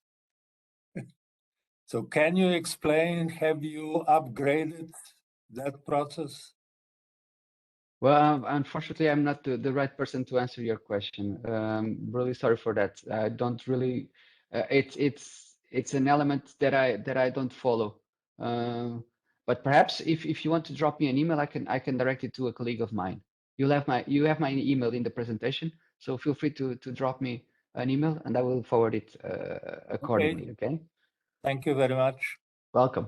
Thank you very much for that. We can also look into that topic of artificial intelligence and ask the appropriate colleagues on the European Commission and give you an answer. So I would like to close this first part of the Info Day. Pedro, I would like to thank you very much for being our guest today, our speaker, and really present in depth all the topics, all the calls. Your presentation will be online on SBRA website. And if we will have any other questions, I hope we are allowed to write you an email and ask for detail. And I hope that Slovenia will become a little bit more familiar client of the Clean Hydrogen Partnership, as you said before, and that Slovenian stakeholders will manage also to present some good calls for proposals. Thank you very much. Yeah, I'm sure you will. Thank you very much. It was my pleasure, and I will share the presentation right away by email. Okay. Thank you. Thank you very much. We will now continue in Slovenian. Ste pravi, hvala lepa še enkrat. Zdaj pa predajam besedo našemu direktorju, dr. Drašku Veselinoviču, in pričenjamo z razpravo. Thank you, Pedro. Also on my behalf, we'll put your presentation on our webpage. And of course, if participants have any questions, they can also send them to us and we will forward them accordingly and get back to you. Dobro, zdaj pa lahko začnemo s slovenščino in z našim drugim delom današnjega dogodka. Tako da lahko bi najprej lepo pozdravil še enkrat vse udeležence okrogle mize, seveda tudi vse udeležence našega dogodka.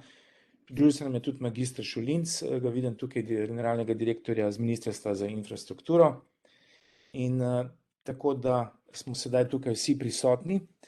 Mogoče še enkrat na hitro, da predstavim udeležence. Tukaj so prisotni z inštitucij Kemijskega inštituta, dr. Likozar, Jožef Štefan, dr. Dolan, Steklarna Krasnik, gospod Sever, Mebius, dr. Hočevar, ki je tudi zdaj pravkar postavil vprašanje. Potem je tukaj gospod Prne Sinteka, potem je magister Mori iz Velenja, mesta Velenje, in pa, kot sem že rekel, gospod magister Šulinc, generalni direktor z Ministrstva za infrastrukturo. Zdaj, slišali smo res zanimivo prezentacijo, zelo podrobno. Poleg tega, kar smo danes slišali, se res marsikaj dogaja na področju vodika v celi Evropski uniji in tudi širše. Kot sem že prej rekel v uvodu, ukrajinska kriza je morda celo nekoliko pospešila to kot nek potencialni dodaten močan vir energije. Tudi v Sloveniji skušamo vsemu temu seveda slediti.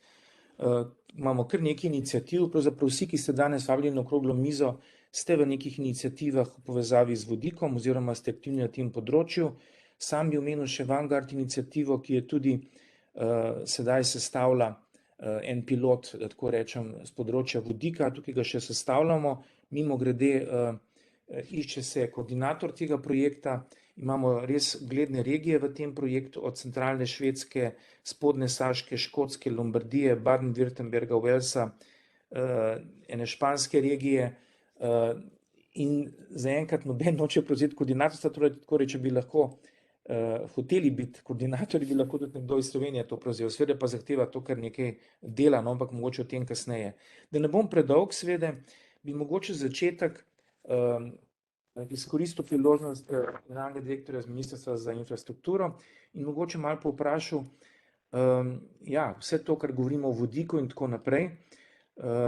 Magister Šulinc je že bil na naših okroglih mizah oziroma na naših dogodkih, tako da je seznanjen z našim delom, ampak vseeno, kaj je država recimo načrtuje ali pa planira ali pa lahko pomaga pri tej inicijativi recimo za večjo uporabo vodika kot enega pomembnega energenta, da tako rečem, ali pa potencialno pomembnega energenta. Ja, hvala za besedo, lep pozdrav še v mojem imenu, po imenu ministrstva. Zdaj, država je iz večjih ministrstv sestavljena, celo z večjih direktoratov, moram biti zelo odkrit in v tem hipu delujemo milo rečeno nekoordinirano, vsak po svoje, celo znotraj istega ministrstva. To je pač eno tako splošno dejstvo. Nekega nacionalnega dokumenta, kakorkoli mu rečemo, Hydrogen Strategy, nimamo in tudi zaenkrat nimamo nikjer v planu, da bi ga kdorkoli pripravljal in vodil. To je pač eno dejstvo. Potem vsak na svojem nivoju pa kljub vsemu nekaj delamo v pravo smer, bolj ali manj. Kar se nas tiče, smo na primer v zakonu o spodbujanju obnovljivih virov energije, ki je bil v uradnem listu 23.7.2021 objavljen, noter v podporno shemo za proizvodne naprave, za naprave, ki pač proizvajajo OVE. Zdaj, v tem hipu je to samo za električno energijo.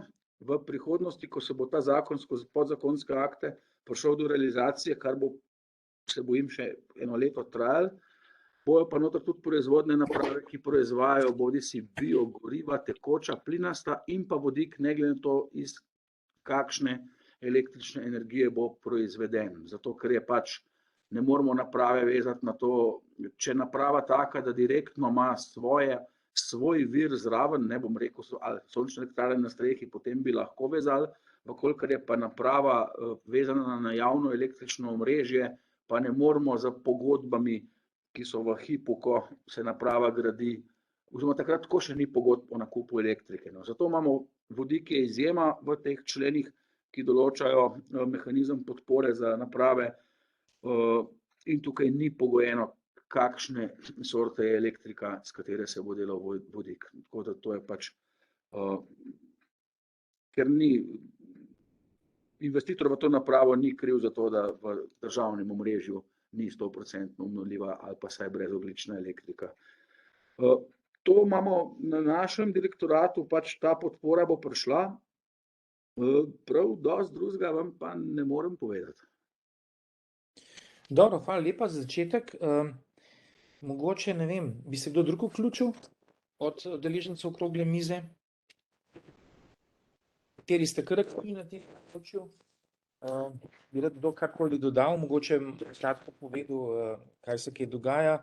Recimo od meseca mi zdi, da je nekako Velenje v Sloveniji stopa, vemo, kaj čaka Velenje nekako v relativno kratkem obdobju, torej do leta 2030, ne. Seveda iščete mrzlično neke alternative, ne, tudi tole je ena alternativa, vsaj za en del, ne, energije.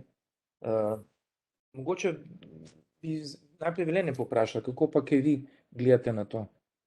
Mi smo že nekaj časa v kontaktu z vami glede vodika, no, tako da nekaj se bo prej slej izcimali, jaz bi rekel, a ne? Ja, lep pozdrav, se slišimo? Ja, slišimo se. Super, najprej lepa hvala za povabilo na to okroglo mizo. Res je, 2 leti nazaj, približno 13. marca, se nam je zadeva malenkost podrla, in sicer mi smo imeli že razpis in praktično že izbranega ponudnika za nakup avtobusov na vodik. Namreč želeli smo vzpostaviti javni potniški promet, avtobuse, ki bi bili na vodik. In potem so se 2 stvari zgodile v naši državi. Ena je bila ta, da se je zamenjala vlada in s tem se je tudi spremenil program ekosklada. Druga zadeva, katera se je zgodila 2 leti nazaj, je bil pa COVID, ker dejansko nismo vedeli, kako in kaj naprej. Zaradi tega je ta naš projekt, uvedbo avtobusov na vodik v javni potniški promet v Šaleški dolini, zastal. Mi smo ves ta čas spremljali, se trudili, da bi poskušali nekak drug način pridobiti ta sredstva, da bi tem projektom nadaljevali, ampak v teh 2 letih mislim, da se je zelo malo dogajalo, da je bil kak projekt dejansko realiziran. Moram pa to povedati, da sam projekt kot tak je zajemal tudi vključitev termoelektrarne Šoštanj, pa tudi izdelavo vodika, vključno z polnilnico, vključno z delanjem vodika, se pravi vodikarno, povečanje kapacitet, katere že obstajajo. Je pa dejstvo bilo to, da vodik, katerega bi delali, ne bi bil verjetno 100% zelen, ampak prva ideja je, da se je delalo iz teh pikov, kjer je bila cena elektrike takšna, da bi bila izdelava vodika smotrna. Drugi del pa je bil ta, da bi se priklopili na tisti del zelene energije, v kateri holding slovenskih elektrarn tudi na nek način poseduje in tudi dela. Ideja, oziroma to bi še povedal, da smo bili uspešni na razpisu za ekosklad, kjer smo dobili dejansko 3 milijone evrov za nakup avtobusov. Ta sredstva imamo še odobrena, še približno 1 leto in pol.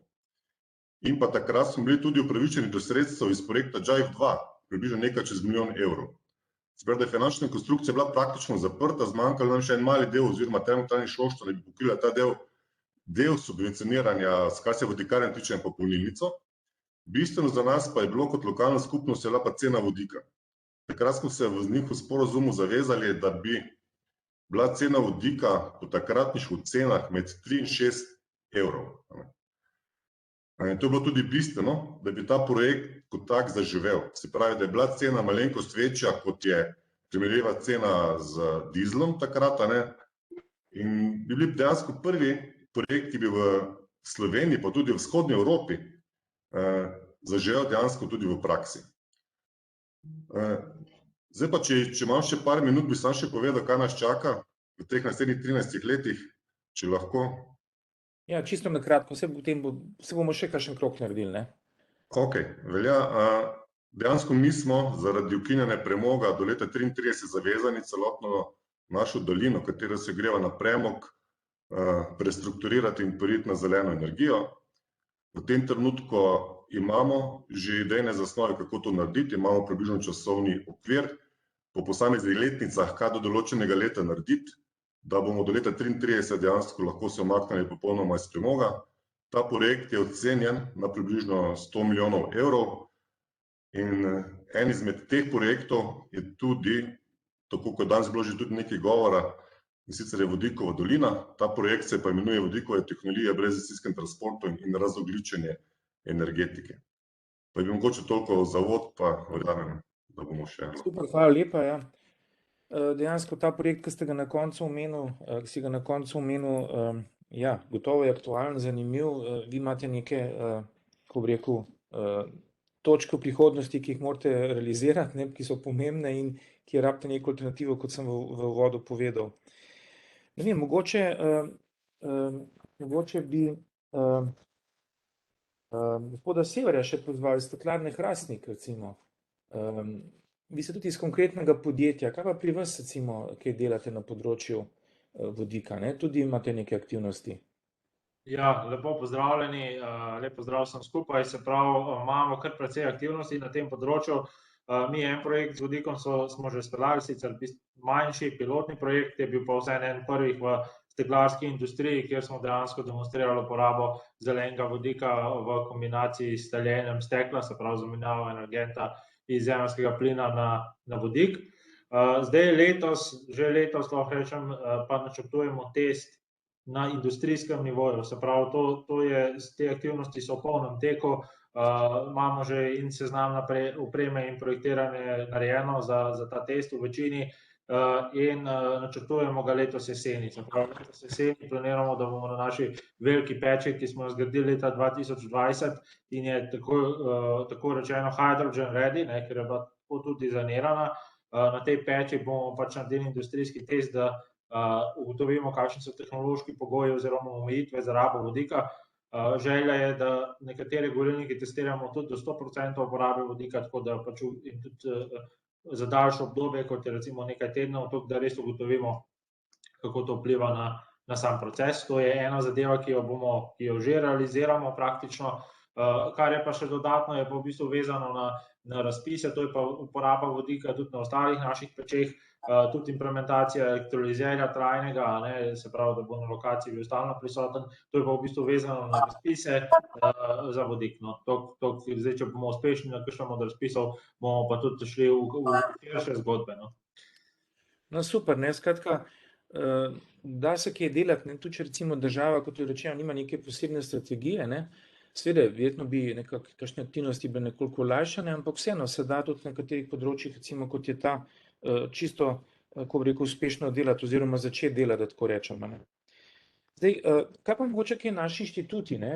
Vem, da ste že dalj časa aktivni, seveda predvsem naša vodilna inštituta, Jožef Štefan in pa Kemijski inštitut. Vemo, da imate celo vrsto idej, tudi aktivnosti, tako da mogoče, da še slišimo z vaše strani, kaj vaše recimo aktivnosti in kako lahko recimo direktno pomagajo kakšnim uporabnikom, recimo nekatere smo zdaj slišali, pa seveda še številni drugi so, ki niso mogli biti danes prisotni. Morda je pa tudi kdo med občinstvom. Kdo bo prvi, Kemijski ali Štefan? Ali Štefan ali Kemijski? Komu bo to dal besedo? Pa dam jaz Blažu besedo najprej. Jaz sem pa mislil tebi. No, prav. No, daj ti, ko ste večji inštitut. Lahko tudi tako. Ja, torej, pri nas tle na Jožef Štefanu je tako, ne. Mi se s temi tehnologijami ukvarjamo in sicer z temi višjimi TRL-ji, kot se reče, ne. Se pravi, pri nas ni recimo razvoja materialov, gorivnih celic ali pa elektrolizerjev, tega pri nas ne boste našli. Najdejo se pa aktivnosti v zvezi z integracijo sistemov. Skratka, mi lahko na podlagi komponent potem sestavimo vse sorte, bi rekel, elemente vodikovih tehnologij, od sistemov napajalnih z gorivnimi celicami, tudi do sistemov za proizvodno vodika. Lahko tudi recimo izračunavamo oziroma simuliramo kakšne večje sisteme in pri tem pomagamo recimo investitorjem pri oceni tehnoekonomike. Skratka, lahko izračunamo finančne tokove, masne tokove, vse to, kar je potrebno potem za uvedbo takih sistemov v realnost, ne.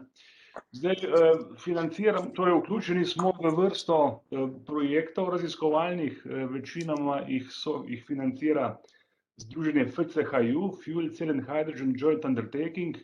To je dejansko predhodnik tega združenja za čisti vodik, ki smo prezentacijo danes poslušali. Zdaj, v bistvu paradigma se je dejansko tudi v Evropski uniji precej zasuknila. Te stari projekti, ki so bili taki, da so bili dosti raziskovalno naravnani, ne. Dočim to, kar pa zdaj vidimo, to so pa aplikativni projekti, kjer je zdaj čiste, bom rekel, temeljne pa tudi aplikativne raziskave manj prostora, pač pa gre bolj za demonstracijo velikih sistemov, ne, velikih sistemov v uporabo. tako da tudi pri teh razpisih verjetno bomo zraven težje prehajali, razen seveda, če bi se združili in potem en tak večji sistem na nacionalni osnovi lahko potem tudi postavili. Ne. Ja, absolutno. Pa moje mnenje je tako, da trenutno, glede na to, da so se energenti vsi po vrsti zelo podražili, kar sicer nas ne veseli, je pa to voda na mlin vodikovih tehnologij, kajti njihova ekonomika zdaj zaradi tega postaja bolj, bom rekel, primerljiva z ekonomiko konvencionalnih virov, kot je bila. Ne. Mogoče toliko za uvod. Hvala lepa. Ja. Ja. Kot pravite, ja, dejansko Evropa se zelo usmerja v aplikativnost, vsi ti razpisi so vedno bolj aplikativni, zato da nekako ti, ki ga razpisujejo, čim prej vidijo neke učinke v praksi, no, ampak vsekakor mogoče še, da slišimo z Kemijskega inštituta, kaj pa lahko vi kaj poveste? Ja, hvala lepa. Jaz mislim, da ta aplikativnost oziroma visoke tehnološke ravni zrelosti so ključne. Zdaj, na vsak način pa seveda je treba tudi izjemno ojačati razvoj na nižjih tehnoloških ravneh zrelosti, kar v bistvu na Kemijskem inštitutu, tukaj imate tudi doktorja Hočevarja, ki je v bistvu bil pionir teh tehnologij, takrat, ko še nihče drug, ali pa zelo redko, kdo se je hotel s tem ukvarjati. Ne, tako da. Ampak, kar hočem povedati, ne, kar je bilo že prej omenjeno strani mestne občine Velenje, ne, pa tudi drugih, zdaj, kar se tiče vodika, ključni izzivi, elektroliza je v bistvu že stoletje skoraj znanje. Ne gre za ključni izzivi, tukaj so mogoče popolnoma drugačni, so standardizacija, kaj se dogaja z materiali, ko enkrat uvedemo vodik napram zemeljskem plinu, kako te stvari umeščati, kako nove poslovne modele delati. Se pravi, mogoče za nek tak prehod v bistvu lahko precej stvari naredimo tudi z nekim mogoče sivim vodikom. To, kar je tudi Tilen prej omenil za recimo neke preizkuse. Mi načeloma veliko stvari za preizkusati se da narediti tudi brez elektrolizerja, recimo.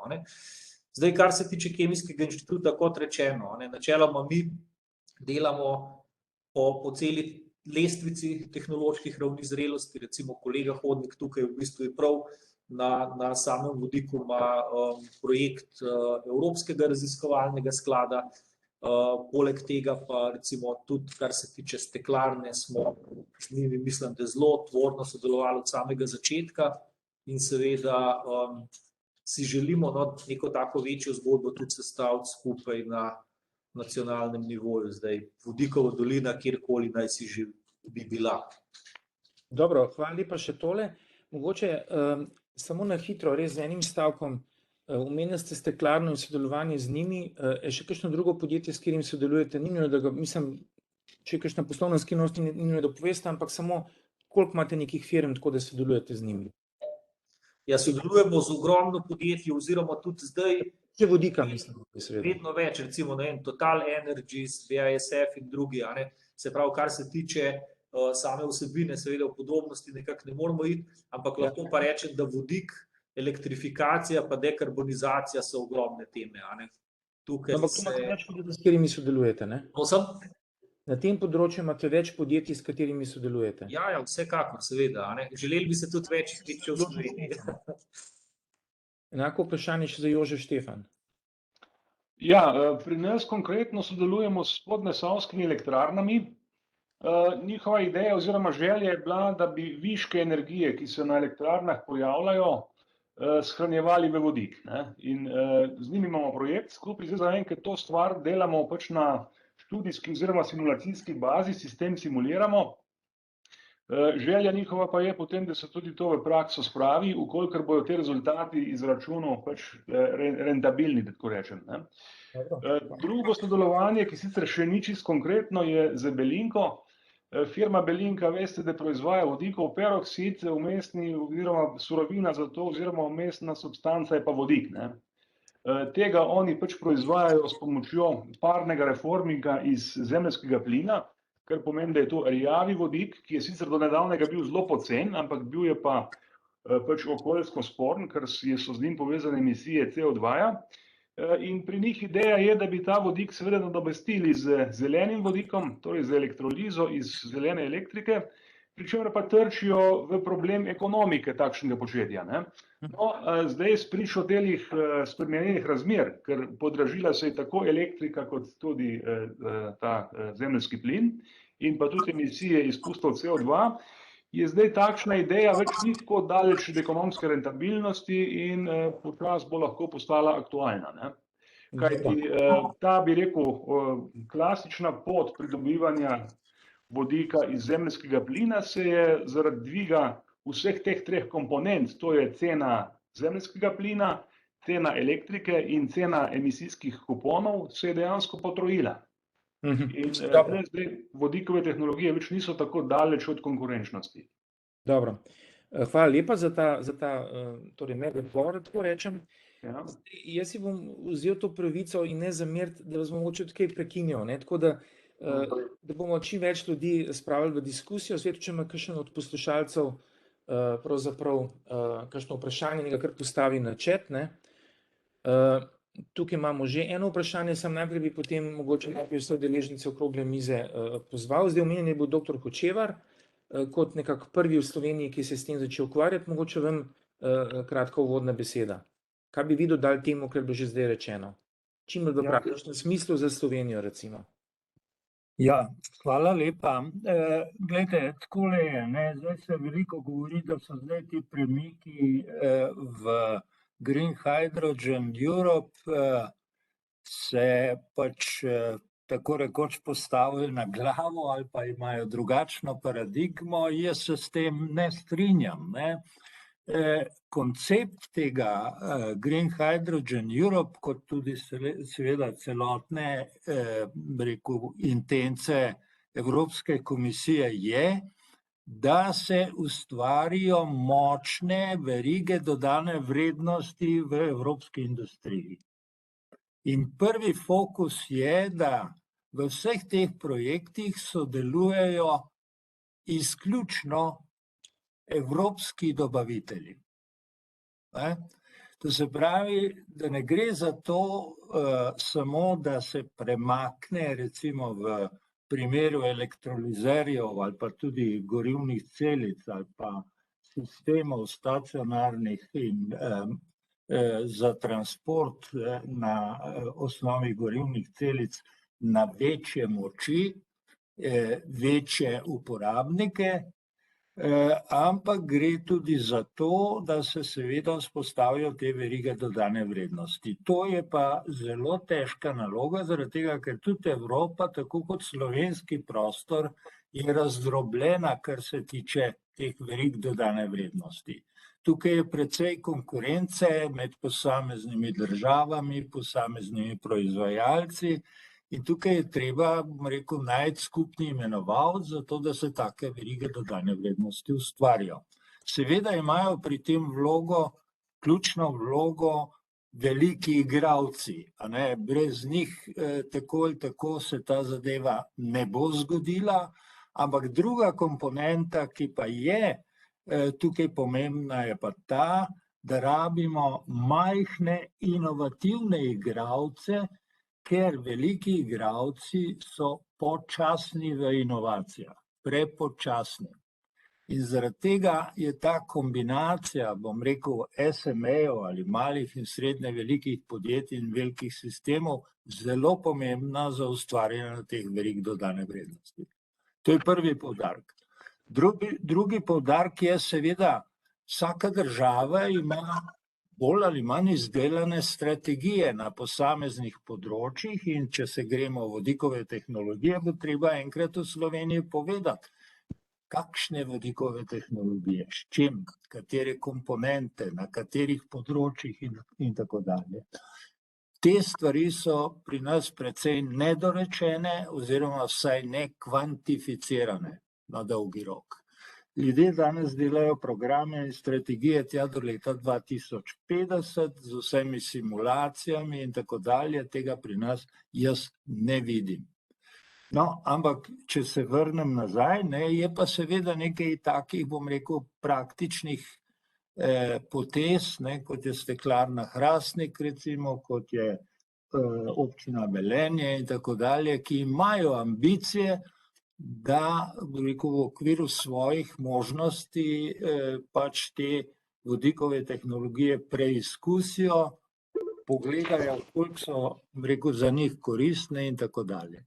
Zdaj, jaz sem na inštitutu kemijskem delal 40 let z majhnimi prekinitvami v tujini, potem sem se pa odločil, da ustanovim podjetje za gorivne celice. Mi danes proizvajamo v Mebiusu membransko elektrodne sklope za gorivne celice, to je približno 45 do 60% cenovni delež vsakega sistema z gorivnimi celicami, steka, sklada gorivnih celic.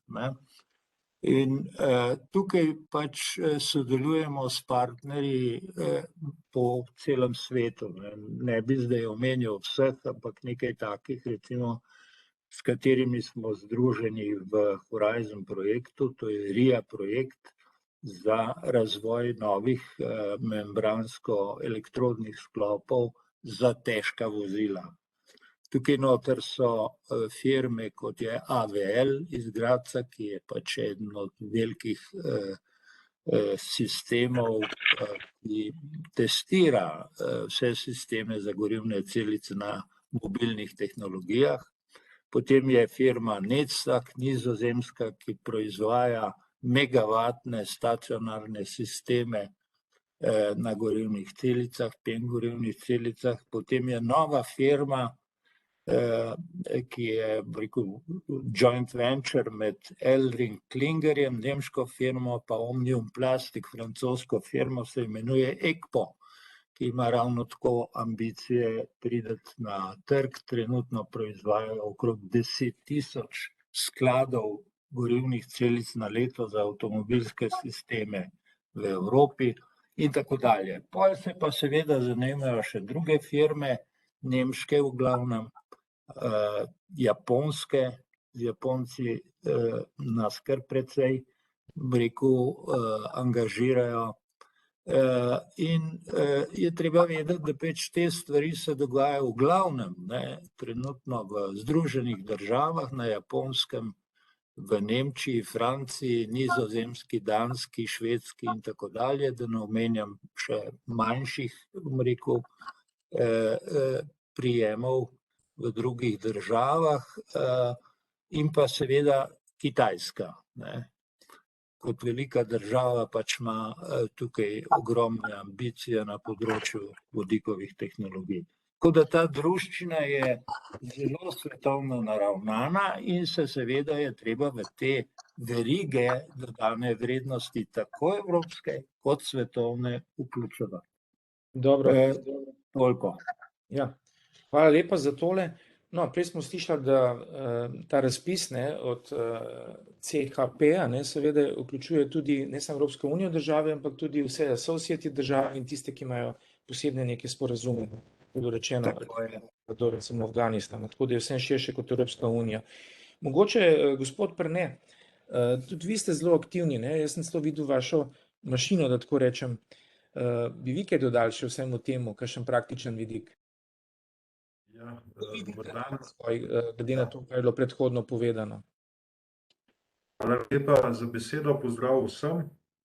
Mogoče sem jaz v tej družbi, ki se ukvarja zelo z čistim vodikom, malo heretik. Namreč jaz koncept malo na glavo postavljam, in sicer ne kot vodik, ki popolnoma nadomešča ogljik kot nek energent in surovino, ampak v bistvu vidim vodik bolj kot dopolnjevanje obeh tehnologij, se pravi tehnologija ogljika iz krožnih virov, in pa vodik kot nek moderator viškov električne energije iz obnovljivih virov. Mi se dejansko ukvarjamo z razvojem uplinjanja raznoraznih ogljikovodikov. Gre in za odpadke in za biomaso, predvsem smo pa fokusirani na porabo heterogenih materialov, brez da bi jih bilo treba čistiti, separirati, se pravi določene granulate delati. smo prišli nekje do TRL5 z našim razvojem, s tem, da seveda naša ambicija je, da v to, bi rekel, proizvodnjo sinteznega plina upeljamo oziroma dovedemo čim več vodika, ker z vsakim korakom se nekaj vodika izgubi, ne? In ti nikoli ne moreš narediti pravih ogljikov vodikov nazaj, oziroma naš cilj je seveda aktivirati ves ogljik, zato pa rabiš določeno količino vodika. Tako da tukaj se pač zdajle trudimo že nekaj let z nekimi, bi rekel, bolj postranskimi vprašanji, ampak jaz sem prepričan, da nam bo zdajle uspelo priti do nekega prototipa, ki bo osnova za potem tudi vse te vodikove tehnologije, kako jih integrirati oziroma kako združiti oba ta pola, ne, se pravi in vodik in ogljik iz teh krožnih virov. Toliko zaenkrat za informacijo. Hvala. In mogoče kakšen komentar? Oziroma tukaj smo tudi dobili od občinstva pravzaprav dve vprašanje, dve sugestiji.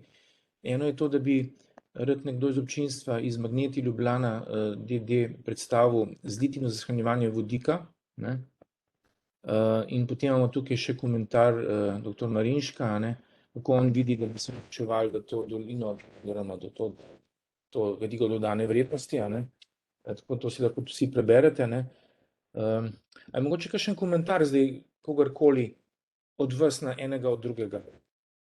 Se pravi, da bi kdo karkoli repliciral na koga ali kaj dodal mogoče od udeležencev okrogle mize? Oprostite, tukaj Milana Karajč iz Magneti Ljubljana. Se slišimo? Vidim, tle, da ste zdaj kar uleteli noter, da tako rečem, no, ampak izvolite, no. Aha, jaz sem kratko tole predstaviti, no. Ja, jaz sem samo to hotela predstaviti, da smo v Magnetih Ljubljana pred časom za Ministrstvo za obrambo razvili zlitino za shranjevanje vodika. In je ta projekt zaključen pred leti in ima potencial naprej za razvoj, naprej za aplikacije, tako da če je kdo iz občinstva zainteresiran naprej, smo mi tudi, ker mislimo, da je ta tema zelo interesantna. Toliko na kratko. Hvala lepa. Aha, to je vse, aha. To je vse, hvala. Kakšno vprašanje tukaj? Kakšen komentar, karkoli?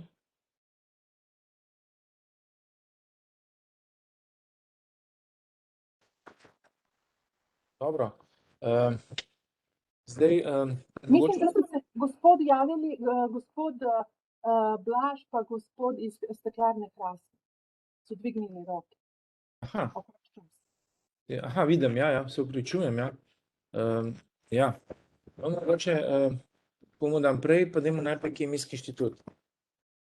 Ja, hvala.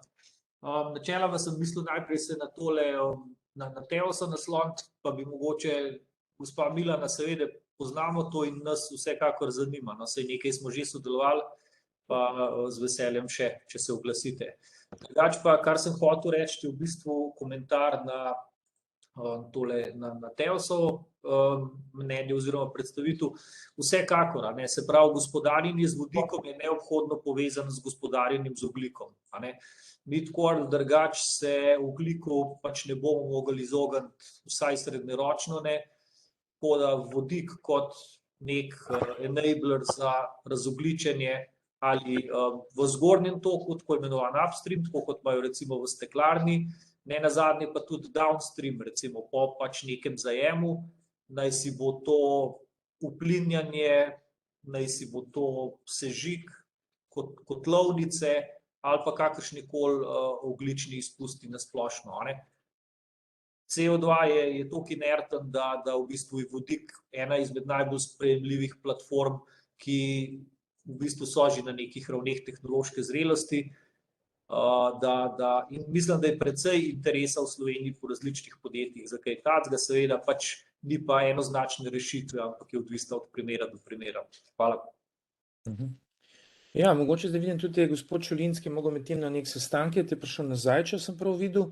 A mogoče bi vi kakšen komentar dali glede na slišano oziroma te ideje, ki so v Sloveniji tukaj predstavljene? Na kratko, seveda. Ja, jaz skozi poslušam, sam kamero vmes ugašam. Ja. Komentiral bi sam, kar je gospod Mori iz mestne občine Velenje povedal. No? To sem prej na začetku spustil. Mi seveda zdaj pripravljamo operativni program kohezijski nov, katerega dve prilogi sta tudi območna načrta za obe premogovni regiji, se pravi za Savinjsko-Šaleško in za Zasavje, in v okviru projektov, ki bodo v Savinjsko-Šaleški regiji upravičeni do financiranja iz sredstev sklada za pravičen prehod, so že v tabelah, ki so del teh operativnih programov oziroma območnih načrtov, noter vključeni tudi projekti, vodikovi projekti na dvorišču termoelektrarne Šoštanj. Tako da seveda ne tisto, tam je namreč bil širši nabor projektov od proizvodne vodika takega in drugačnega, zraven tudi sončne elektrarne plavajoče, te projekti so vključeni, medtem ko pa na primer proizvodnja vodikovih avtobusov na dvorišču Teša, to pa seveda ni energetski projekt, ki pač ne more biti z tega naslova pokrit. Ampak kar samo proizvodno vodika, skladiščenje vodika, tudi bom uporabil izraz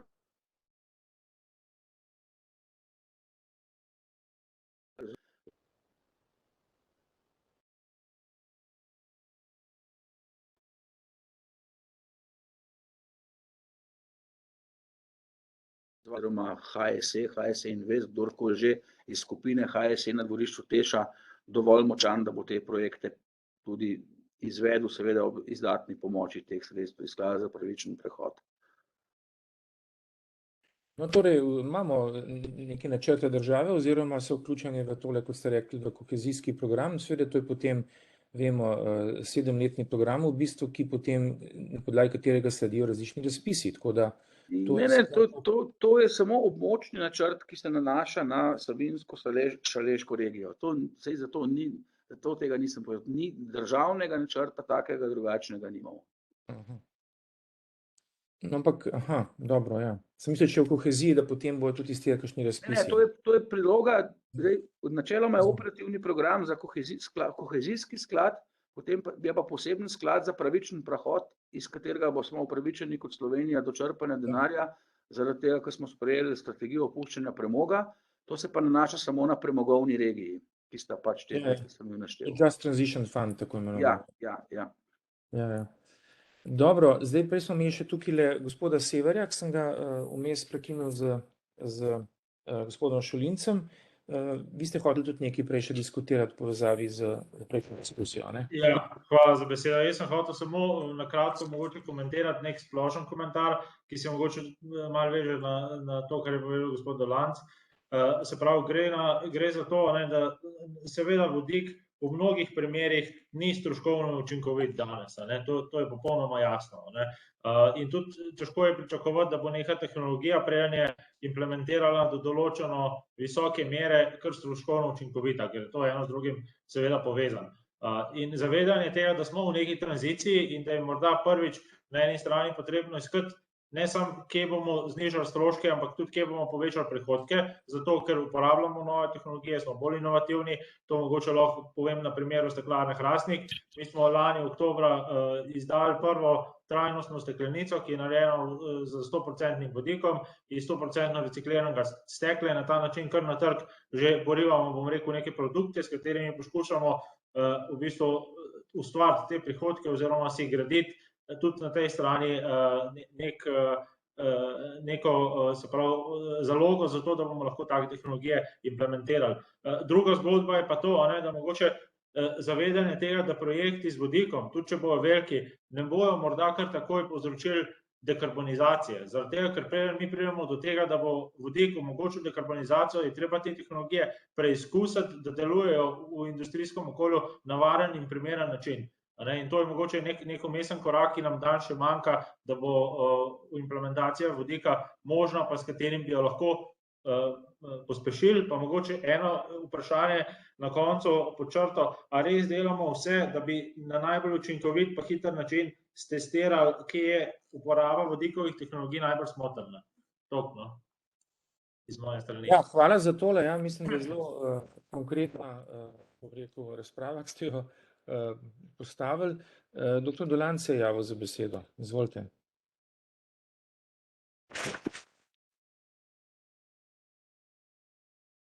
Ne sliši se vas? Hočem reči, nisem se niti javil v besedi, sam preizkušal sem tole rokico, če funkcionira, ne. Ampak ker pa sem že pri besedi, ok, pa to, ne. Funkcionira. Seveda, zdaj vodikove tehnologije same po sebi niso rešitev za razogljičenje, ne, ker vodik, kot rečeno, če ga hočemo delati na zeleni način, rabimo zeleno elektriko, ne, tako da vzporedno seveda ne smemo pozabiti, da z razvojem vseh telih tehnologij rabimo primarne vire zelene elektrike. Sicer, če ne razvijamo obojega vzporedno, potem ta zgodba seveda ni kompletna, ne. Tako da skupno z razvojem vodikovih tehnologij mora biti tudi vpeljava obnovljivih virov. Vodika prostega v naravi namreč ni, pač je pa vezan bodisi v vodi ali pa v ogljikovodikih. V prvem primeru, če ga dobimo iz ogljikovodikov, seveda ustvarjamo CO2, ker ni zelena tehnologija. Če ga pa pridobivamo z elektrolizo, je pa pogoj, da uporabljamo zeleno elektriko. Tako da je to komponenta, ki mora zraven iti in potem tudi vpliva na stroške celotnih teh tehnologij.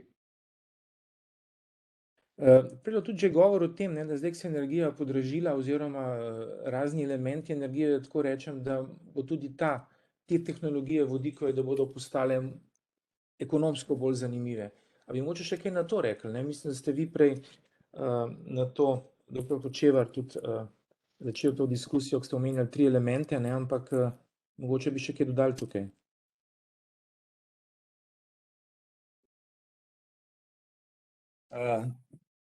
Ste mene naslovil? Ja. Glejte, ja, to, kar je Gregor zdajle povedal, seveda absolutno drži, ne, tle je treba gledati celovito zadevo.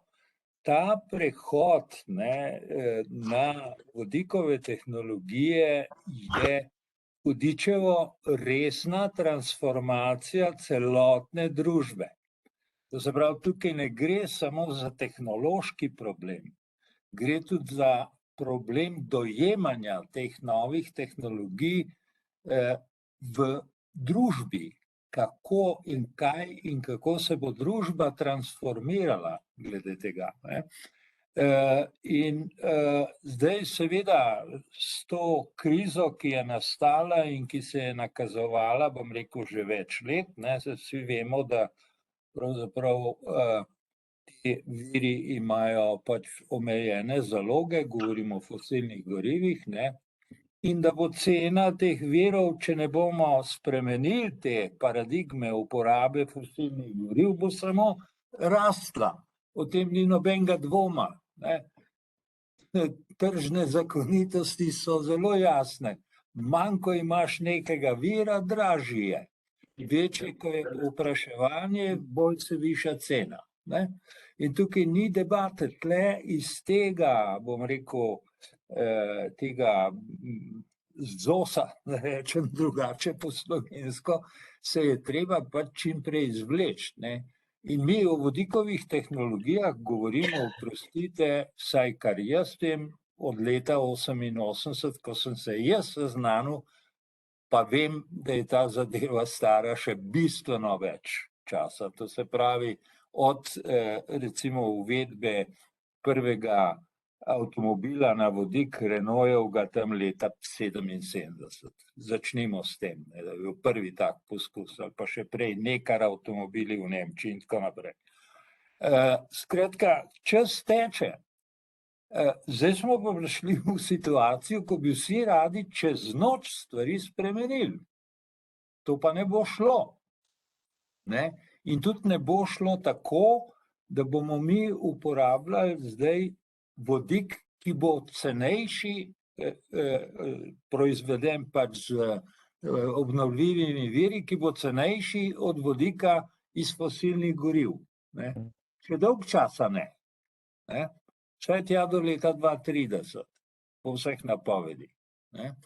Ker danes je recimo cena vodika proizvedenega s parnim reformingom metana 1,2 dolarja na kilo, ne, pa zračunajte, koliko časa bo trajalo, da bomo prišli na 1,2 dolarja na kilo z elektrolizo iz obnovljivih virov, ne. Ne gre tako hitro.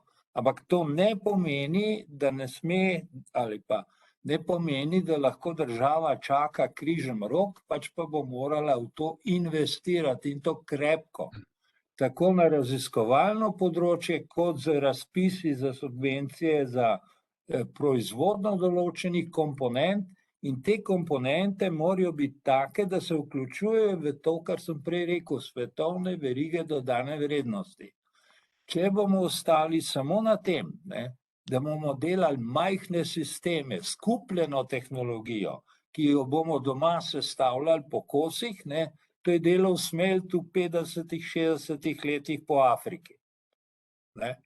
Te modele moramo enkrat preživeti. Mi ne moramo biti samo kupci novih tehnologij, pa to implementirati, ne da bi sami karkoli prispevali v te verige dodane vrednosti.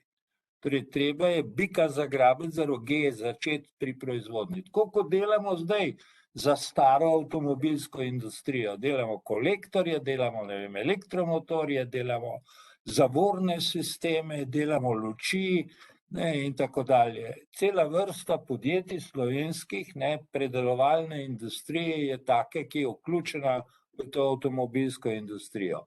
70-60% recimo BDP-ja slovenskega sloni na tem, ker je vezano na večinoma na evropsko avtomobilsko industrijo.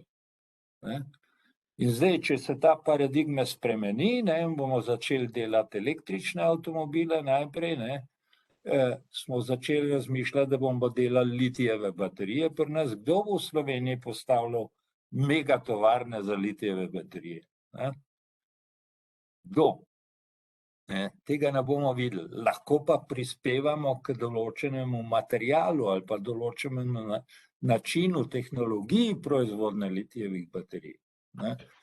Vse se da, če se pametno usedemo skupaj, pa pogovorimo, kaj so naše, komparativne prednosti, na katerih lahko gradimo posamezne segmente za te verige. Dobro. Hvala. Jaz se kar strinjam s to diskusijo, moram reči, da sam vedno pravim, mi smo dobri za kakšne nišne produkte, ki jih lahko delamo potem za cel svet, težko pa nek velik projekt za cel svet sami izpeljamo. No, kakorkoli, doktor Dolanc je tudi javil za diskusijo, ne vem, replika, sam diskusija.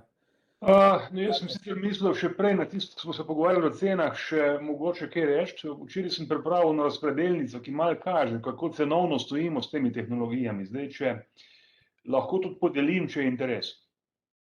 Ja, dajte, to je kako zanimivo. Ja, čakajte, samo mečka. Dejansko je pa res, bolj ko se bodo te obstoječi energetski viri dražili, bolj bojo postali neke alternativne zanimive.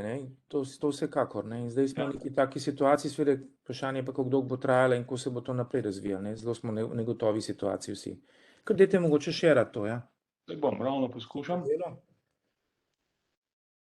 Cena je vedno zanimiva, jaz pravim, vse dobre ideje se končajo pri ceni, jaz pravim vedno. Ne vem, a vi tole vidite? Vidimo, ja. Se so zelo majhne črke. Tako, bom jaz tole malo povečal. Tako je povečati, ja. Še malo. Jaz pravim, vsi dobri projekti se končajo vedno pri denarju, ali pa začnejo. Super, zdaj pa dosti boljše. No, recimo tole je, ta zgornja tabela kaže recimo strukturo oziroma komponente cene vodika narejenega na stari način, to pomeni iz zemeljskega plina. Doktor Hočevar sicer prej rekel, da je cena okrog $1,50 na kilo, mogoče v nekem manjšem obsegu lahko tudi malo višja, recimo zdaj tam nekje smo ocenjevali pri nas, da bi lahko bila €2,5 na kilo, ampak kakorkoli že. Tri komponente so, ki jih te ceni prispevajo, to je cena zemeljskega plina, cena elektrike in cena emisij CO2. In zdaj seveda imamo razmere leta 2020 pa razmere leta 2021 oziroma 2022. Zemeljski plin je šel iz €20 na megavatno uro, na borzah zdaj celo doseže €180, tukaj je upoštevano €100. Elektrika je tudi zdaj €180. Emisije so šle iz €20 na €80. In kar pomeni, da je ta cena €2,6 za to konvencionalno tehnologijo zrasla na 7,5. Po drugi strani pa, če pogledamo, koliko pa stane zeleni vodik. Zeleni vodik ima dejansko v svoji ceni 2 oziroma 3 komponente. Prva komponenta je, se pravi, strošek investicije v opremo, v elektrolizer in v spremljajočo tehnologijo. Tega smo ocenili, ocenili smo ga iz podatkov za 1 megavatni sistem, ki deluje 90% časa. Če deluje manj časa, recimo, se seveda ta zadeva potem skvari. No in tle je nekako samo ta cena v investicijo prinese že €1,5 k ceni vodika. Potem so tle še obratovalni stroški brez elektrike, to je vzdrževanje, posadka in še marsikaj drugega, tega smo ocenili na €1. Ne? In zdaj, če bi elektriko imeli zastonj, že pridemo na €2,5 lastna cena vodika. Ne? Zdaj pa seveda elektrika, potem je pa naslednji driver, ki to ceno potem določa. Ne?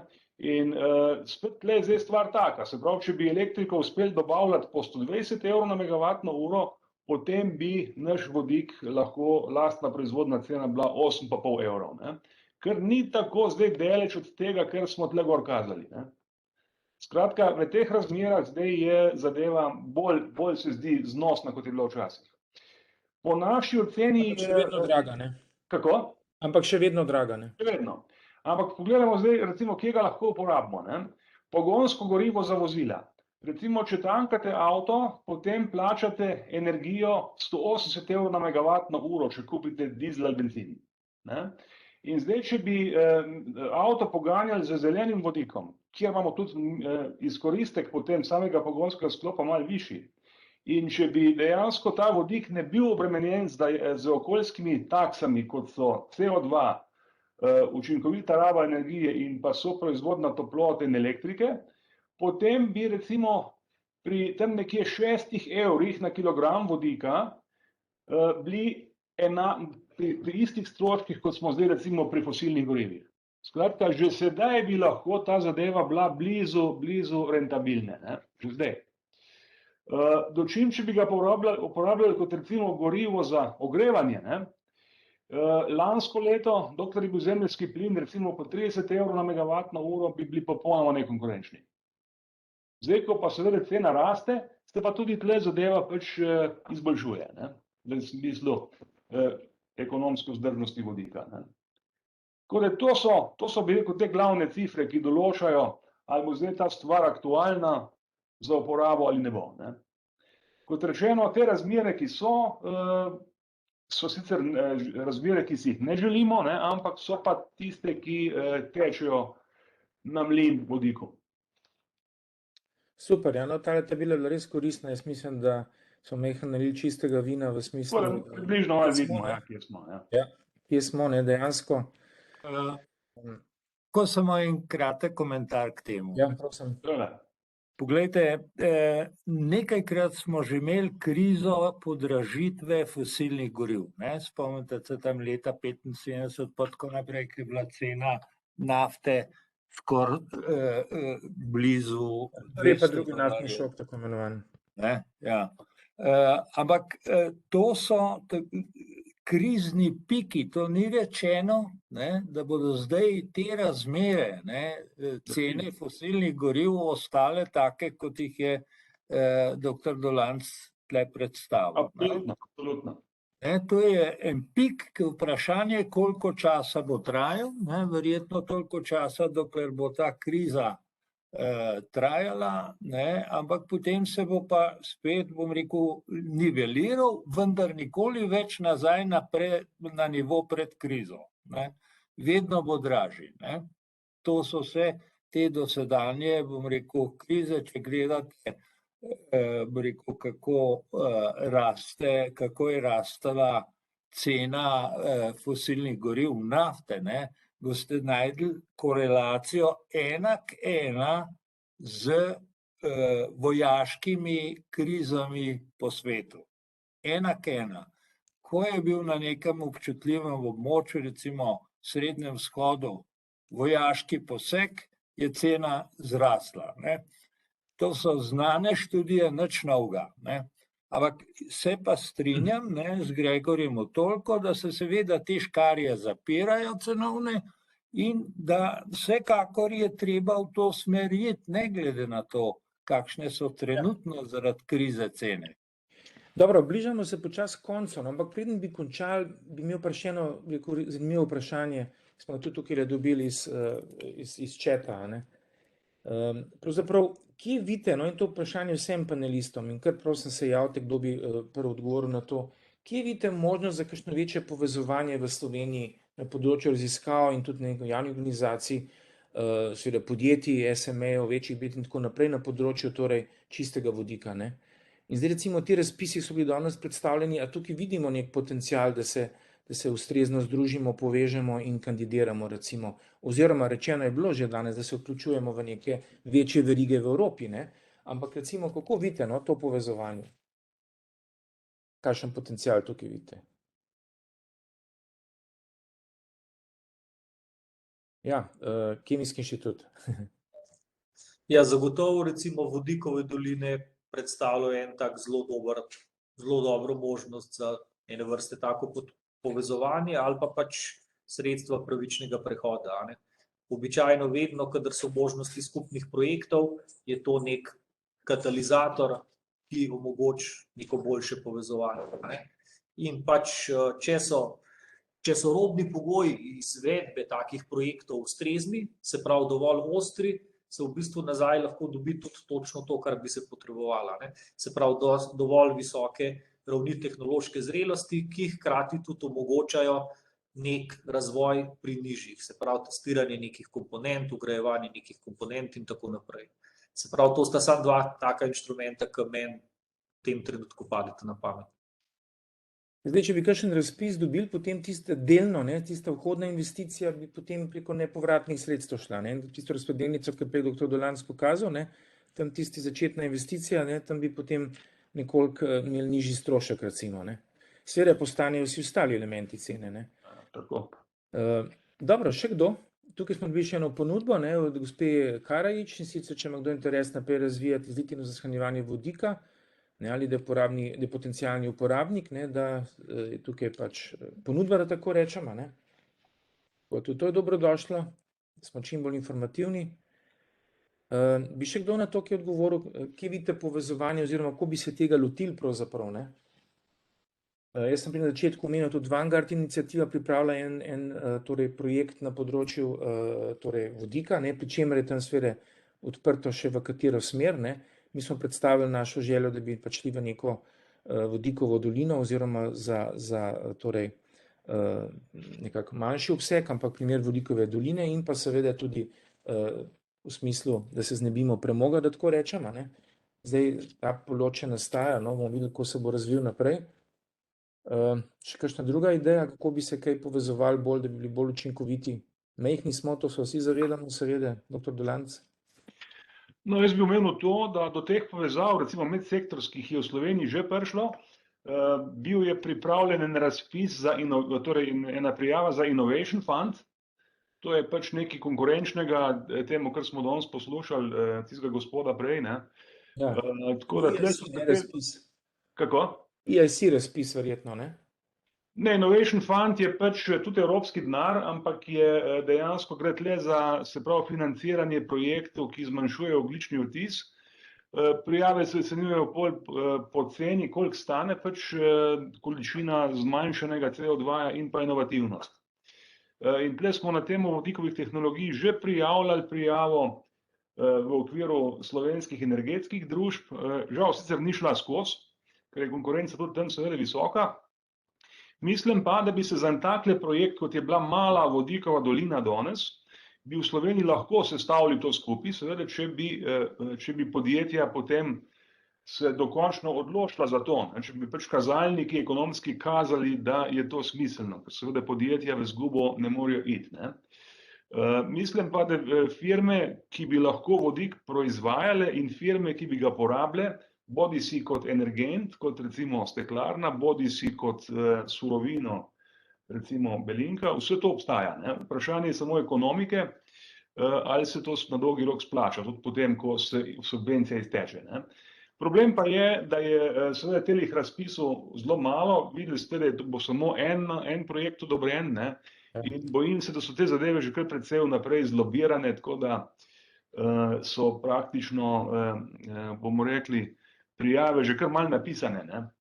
Tako da je lahko problem. Zdaj, če bi bilo 5 takšnih projektov razpisanih, je potem to druga zgodba, ker je pa en sam, je pa verjetno, ja.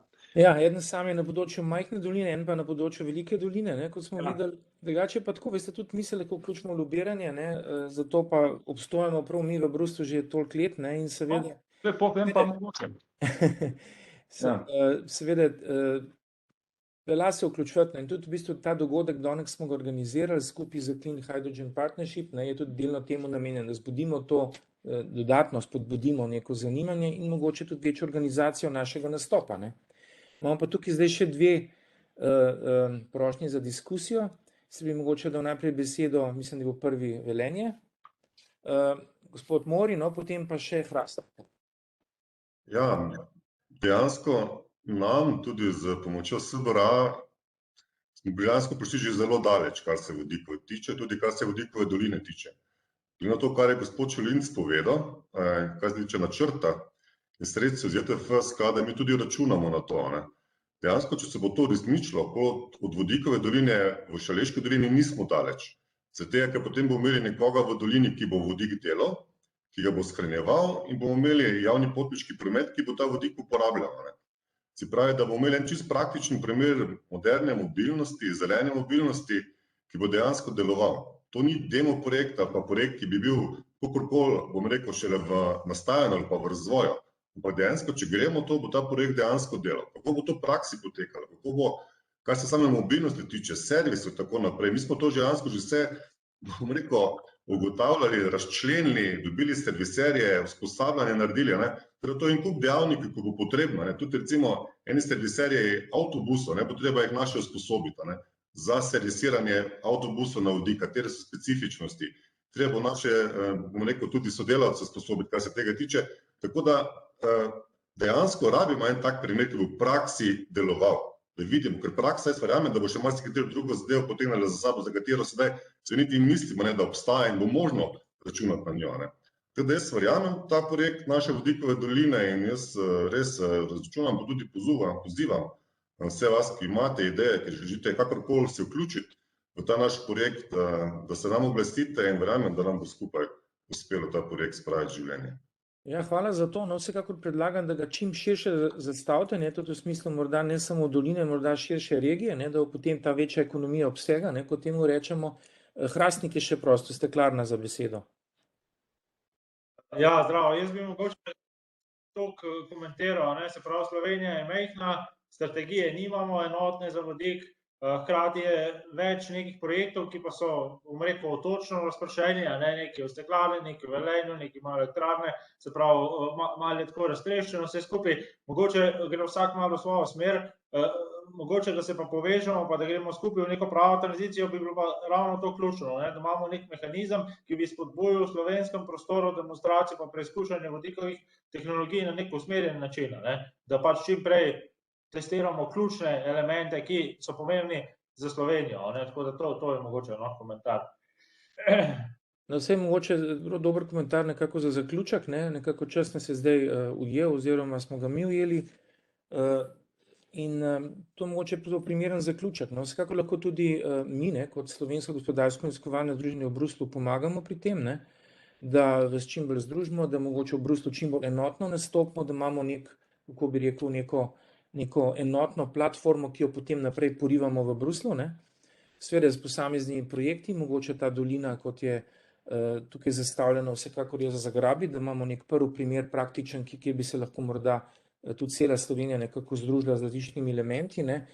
In jaz predlagam, da seveda s temi aktivnostmi nadaljujemo, mi bomo še naprej vse obveščali, kaj se kaj dogaja v Bruslju, tudi seveda naše kontakte poznate in ostanemo v kontaktu in delamo naprej, vsekakor. Jaz vsem zelo lepo zahvaljujem za vašo prisotnost tukaj, za vašo diskusijo, za pametne pripombe, ki ste jih dali in seveda tudi dobronamerne v smislu, da kako gremo naprej. Nič, ostanite še naprej z nami in smo v kontaktu in delamo naprej. Hvala vam lepa še enkrat, res. Hvala.